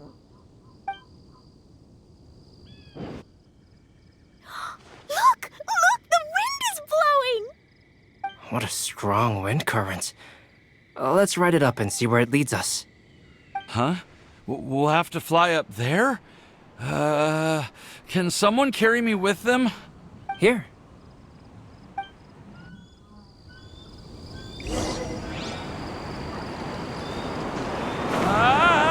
This is the first time I've ever flown like this!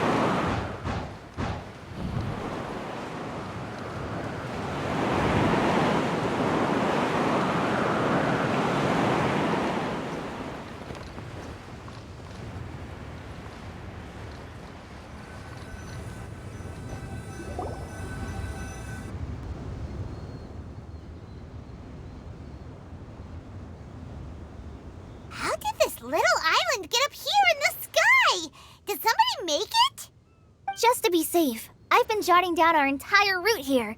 This way, no one will get lost. Oh, good thinking, Kale. Huh. Who would have thought we'd find this kind of table here? Weird. It's almost as if someone holding a tea party. I never would have guessed that such a place could exist. Right above Mondstadt, too. Wow, look at that pretty lantern on the table.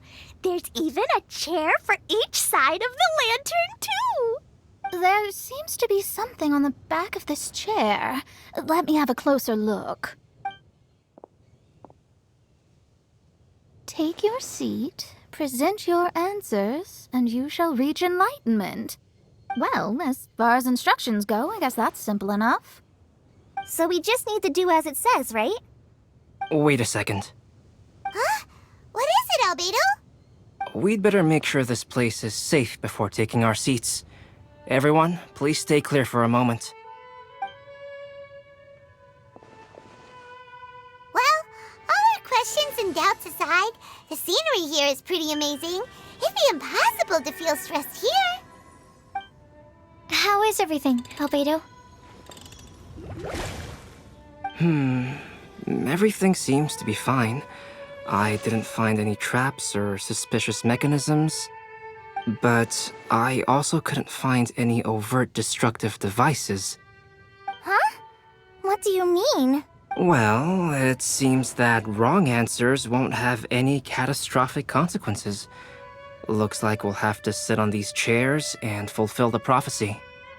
Everyone, I would like to suggest that we try some risky answers on our first attempt. Let's reserve our most confident answers for the second round.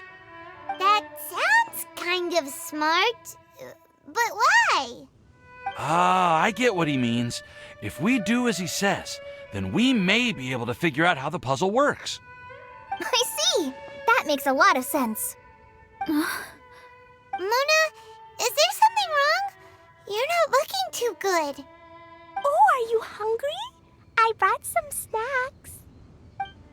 Thank you for offering, Klee, but that's not quite it. While Albedo was checking just now, I gave my scryglass a spin hoping to find some information. But there's a strange aura to this place. It's almost as if someone has been staring at me as soon as we stepped foot in here. But if nothing here has actually been physically tampered with, then no. Could that person be...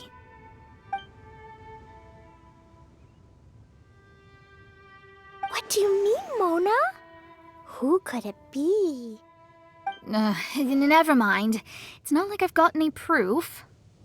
Don't leave us on the edge like this, Mona.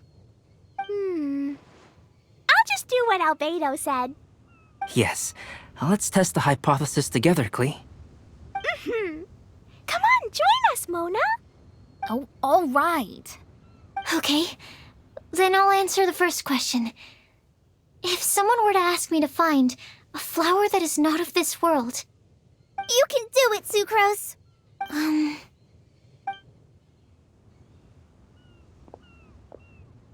Then I would fetch a tetragenic sweet flower. Alright, I'm up next. My part of the prophecy is to find a guide who will never get lost. Kale, I hope you found your answer. My answer is that I will be that guide. For a long time, I have been guided by others. It's taken me a while, but I finally made it to where I am today.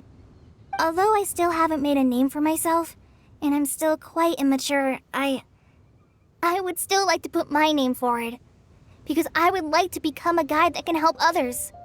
I want to help others the same way Amber, Master Tainari, Sino, and everyone else helped me. Now it's my turn to pass on the gift that I've been given. All right, it's up to me to answer the third part. I'll submit myself as one who would never lie. Although I've never really had any other virtues or talents, I'm confident that I've always been an honest person. I'd like to thank everyone, too, for giving me this opportunity to validate myself. And last but not least, I will answer the final part of the prophecy. There's no tale more befitting the title of a legend that never ends than our fates as human beings. Wait! The lantern just lit up! Whoa! All four sides of the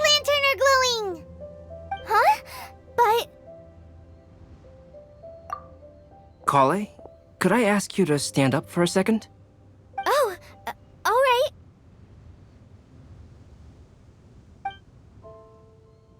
Huh? What's going on? Why is it lighting up regardless of who's sitting in the chair? Didn't it say we have to answer all the questions correctly? It's pretty clear now, isn't it? We've just proven that there is no right answer for this prophecy. No right answer? But how could that be? Although the instructions had come from an old and enigmatic prophecy, it is in fact nothing like the ancient mechanism that we had all imagined it to be. I believe the lantern only serves as a simple signal. And to think, I never expected you to actually find this place. What? There's someone else here? We meet again, traveler. Hey! You're that Outlander we met the other day at Good Hunter! It's all thanks to you that I was able to find this place. Good thing that you were too preoccupied with the prophecy to notice someone tailing you from the shadows. Oh, is that so? Then, why do I spy yet another person following in your shadow? Wait, really? There's no need for pleasantries. You should know I'm here for you. Is it just because I'm a visitor from abroad? I was there when you snuck your way into Marjorie's place. Huh. So you had your eyes on me even then, huh? That was 2 whole weeks ago, you know. It's hard not to notice you when I'm on duty every day. All right. In that case, I'll admit it. I was the person who slipped this prophecy into the storybook. Huh? But why? Then, does that mean this wasn't a real prophecy after all? Don't worry. Even though you probably have plenty of reservations about me, you can be sure that the prophecy is genuine. In fact, many of you here today may have heard the code name of the one who left the prophecy to me. She hailed from an ancient assembly of powerful women, each of whom used a single letter to signify themselves. Who would have guessed? It seems that power was indeed left behind by the old hag after all. Ah, so you're B's student. It's an honor to meet you. I am Scarlet, the successor of Jay. Well, what are you talking about? It's a long story, but I'm not quite sure that I'm the best person to tell it. Since you've all spent so much time and energy trying to decipher this prophecy, you must also be very interested in the secret behind this lantern, no? The lantern has already been lit. Now then, please allow me to disturb your happy peace. Huh. Why did this little thing just light up? How strange. Hello? On the other side of the lantern. Can you hear me over there? Mom? Oh, I hear many youthful voices. Madam, I am Scarlet, the successor of Jay. Oh, since we've last gathered, Jay's successor has already become so reckless and bold. Unbelievable. Wait. Why are you talking just like the old hag? Old hag? Who would dare say that? Is that Mona? Who are you? Who dares imitate my master? And what of imitation and mimicry? It has always been a fool's errand to mimic and learn from humanity. Aunt Alice, I'm here too. Mom, why are you trying to talk like other people? So I see everyone's here. Well then, my warmest greetings, everyone. Miss Alice, why would you... Well, it's been many years since this lantern last lit up. You can't blame me for thinking that one of the old friends from my youth may have decided to catch up again. Why she sounds so coy all of a sudden? And if I recall correctly, we left this lantern in the care of the Animo Archon Barbados. You must be commended for uncovering an artifact entrusted to the god of wind himself. Tell me, are you sitting around my beloved tea party table? It's a really long table. Oh, so you are. I suppose this means even the Animal Archon has granted you entry to this place. Was all of this Scarlet's doing? Wait. Paimon's completely lost now. So what was this assembly you were talking about earlier? Oh, Miss Alice, would it be all right to leave the explanation of that to you? Well, you should be rewarded for making it all the way up here and activating the lantern. Now then, let me tell you a long and ancient story. Ever heard of the Hexenzirkel? As the spooky name suggests, it's a secret society. Once upon a time, it even challenged the Animal Archon himself, but he replied, "Let us make music, not war, and resolve our conflicts through song."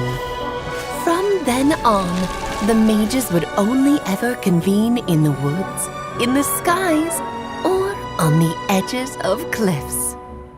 At these tea parties, they discussed their stories and secrets and resolved their differences, as the tea and cakes bore witness to their pledge never to fight amongst themselves. Yesterday I snuffed out the life of my beloved. He had grown old and was extremely sick. He loved me dearly, so I took his fate in my hands and ended his pain. I'm raising a son.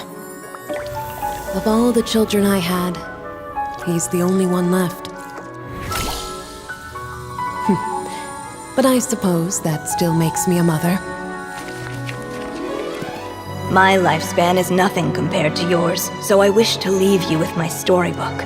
Actually, maybe you can pass it on to your children one day. Oh, this looks interesting. Let me scry. My dear sisters, we mustn't let prophecies threaten our bonds of friendship. Even the most frightening witch was once a little girl, and growing up can be so tough. Sometimes we all need to vent our troubles to the wind. Even if the nations go to war, or the sky falls down, the mages' tea parties shall forever be held around this table. So this is where the legendary mages held their meetings. That's right. We often met here to chat and have tea. Then, what about the part saying that if we light the lantern of utmost joy, we'd receive a supreme blessing? About that. I never expected anyone other than Jay to actually read the full contents of that prophecy. It's a little embarrassing. The truth is, that prophecy was actually just a letter that we sent to Jay as a group the day before her wedding. So it was indeed written by all of you. I must thank you for resisting the urge to immediately reveal the truth to everybody, Albedo. Knowing you, you probably figured out everything the moment you laid eyes on the message. No, it took me a little longer than that. A flower that is not of this world, a guide who will never get lost, one who would never lie, and a legend that never ends. These 4 descriptions signify 4 individual mages. When a member of the organization had to leave the group to spend the rest of her days with her beloved, the other mages would write down this prophecy and send it to her to invite her for a final get-together. A flower that is not of this world signifies, of course, flowers that do not naturally exist in this world. This is the signature of our full name, Rhindaughter, also known as Gold. If there's anyone in this world who could create a flower species that does not yet exist, it would be her. The guide who will never get lost is N, otherwise known as Nicole. You may not have encountered her yet, but she is a truly extraordinary woman who has made this world's direction and order her subject of study.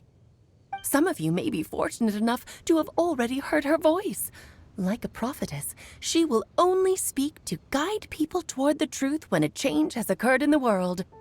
She has a tendency to suddenly speak in someone's mind without any warning.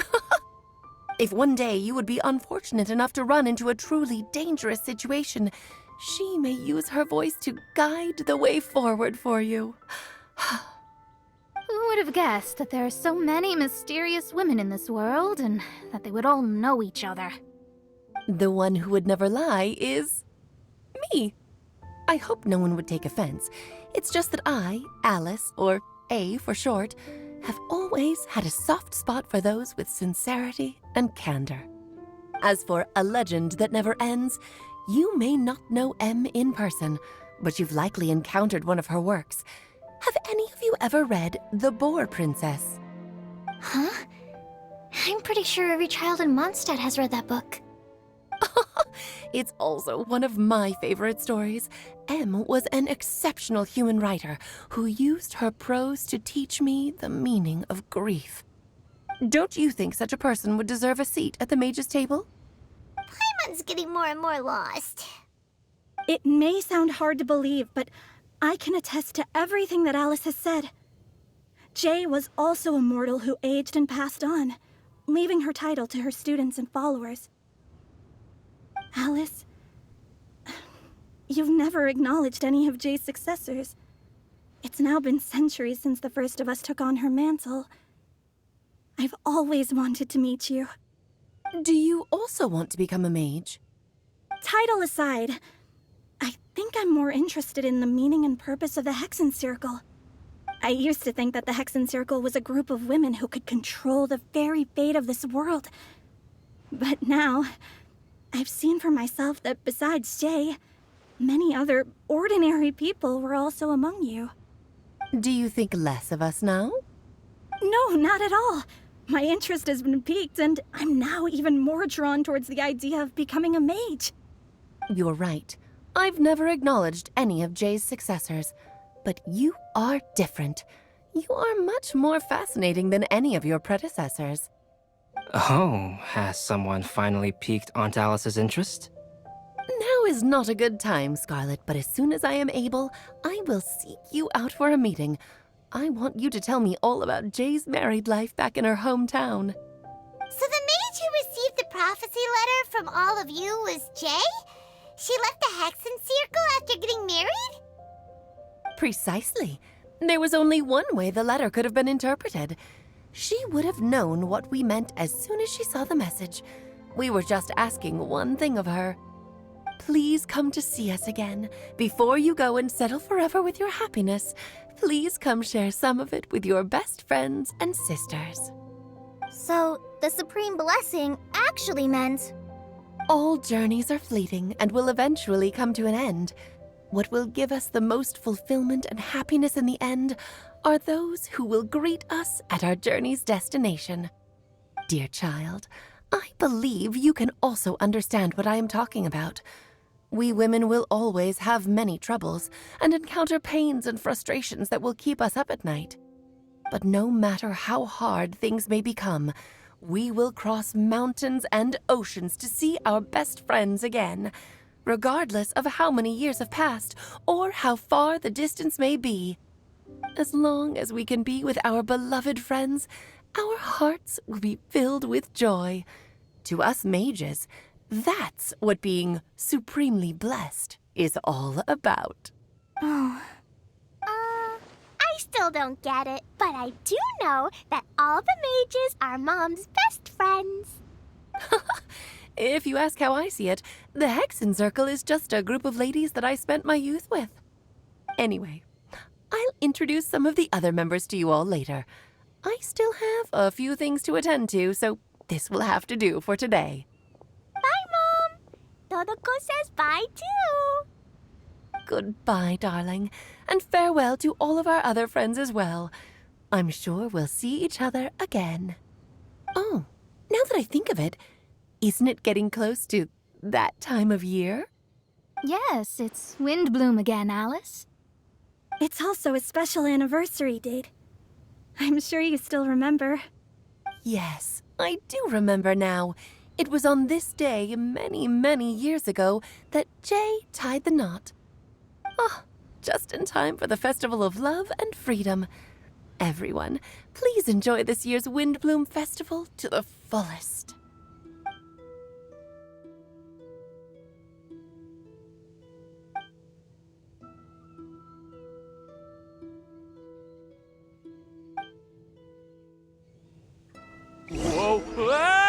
Beto! Why didn't you tell me we'd have to glide all the way back down?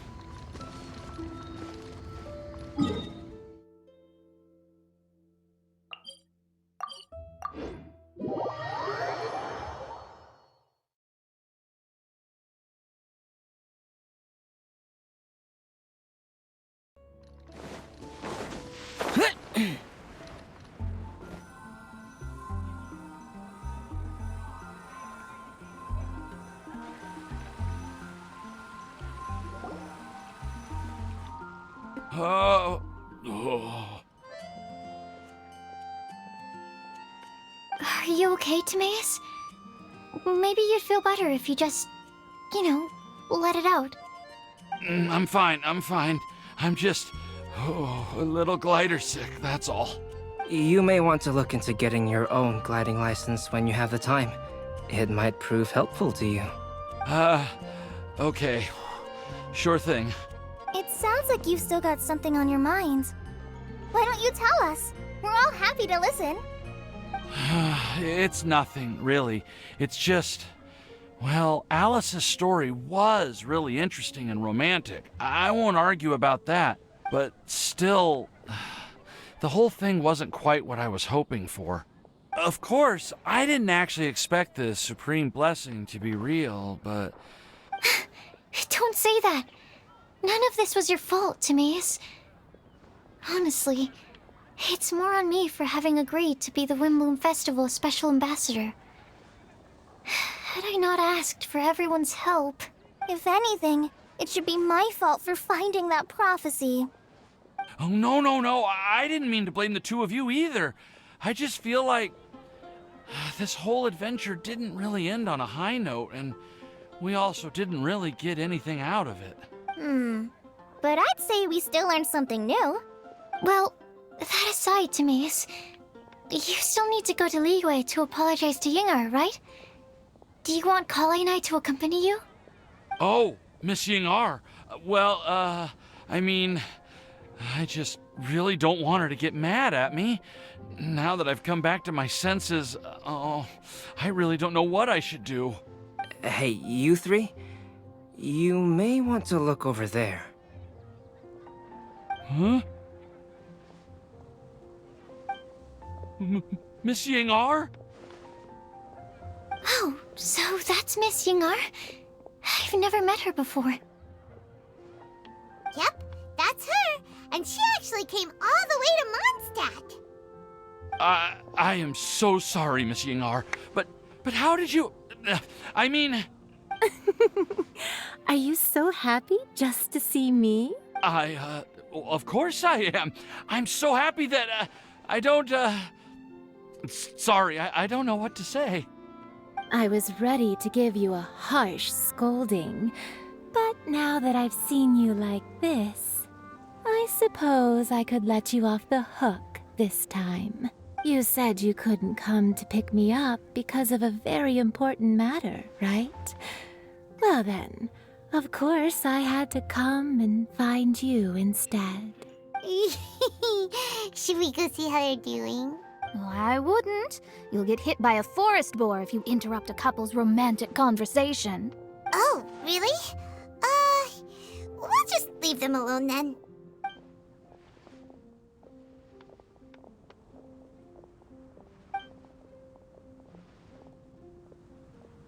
I am so glad to see Timaeus find his happiness. I have to say, I'm even more envious of you, Sucrose. You can be happy just to see others happy, and you gave me so much help without any expectations in return. Even though you said that we're very much alike, I still feel like you have a much bigger heart than I do. But if you say that, then I'd say I'm also nowhere near as brave or tenacious as you. I guess we have the same amount of positive qualities. They're just spread over different parts of our personalities. I've never visited Sumeru, or made many friends from outside of Mondstadt. I'm happy just to have met and become your friend.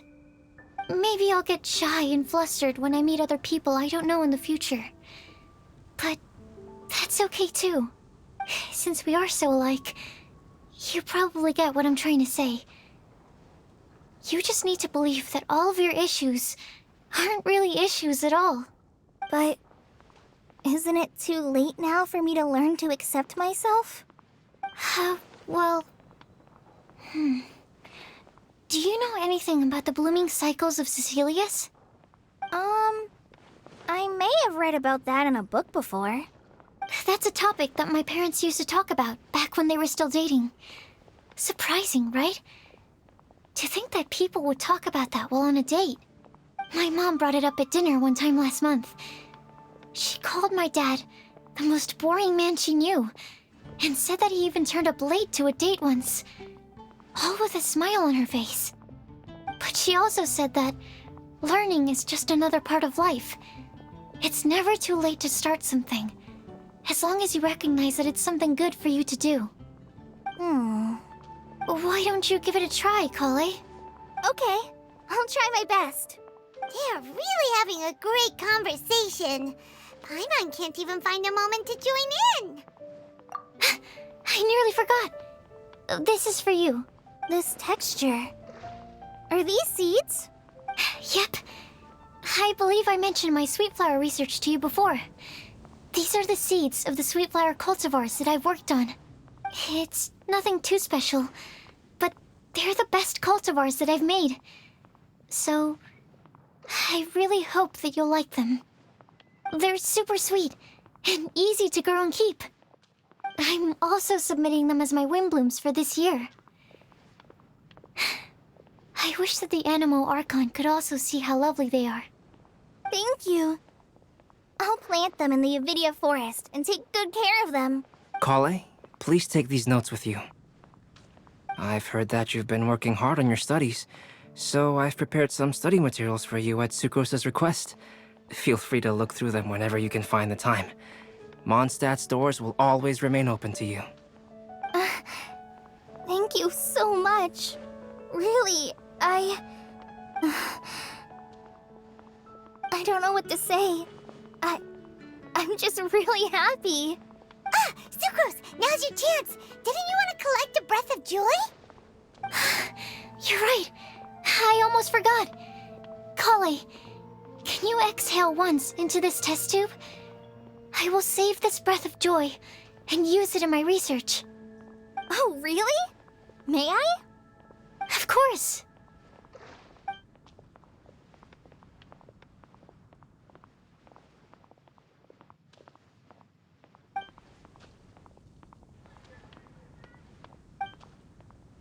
Huh?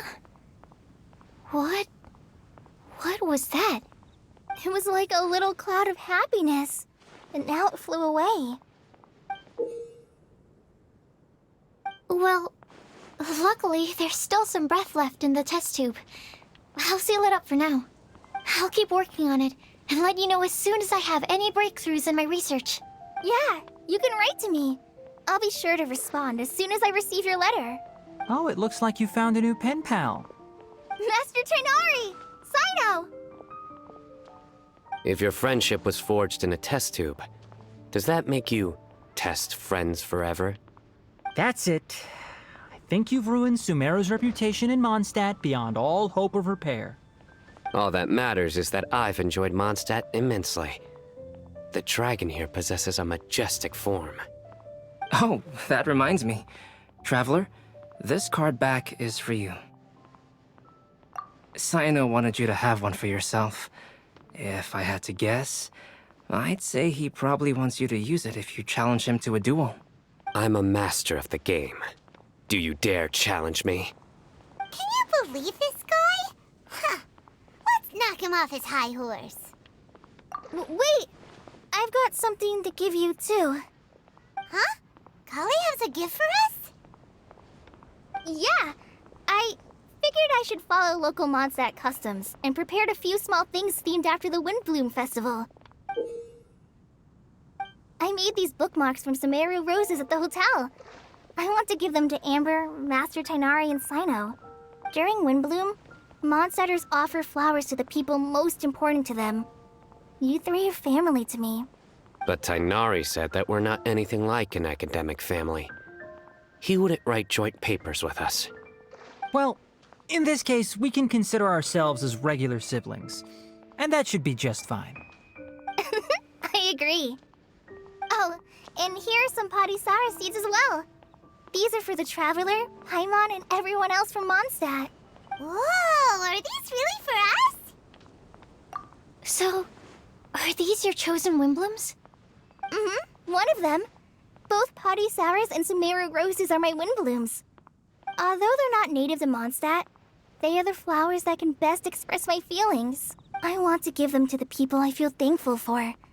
To those who I wish to accompany as we greet more seasons and future Windblooms together. The real blessing in life is when you are surrounded by people who you'd miss day and night, and who you'd want to see even if that meant crossing mountains and oceans to do so. I'm so happy to hear you say that. Sucrose, do you see that cloud over there? Huh? Doesn't it look just like your test tube?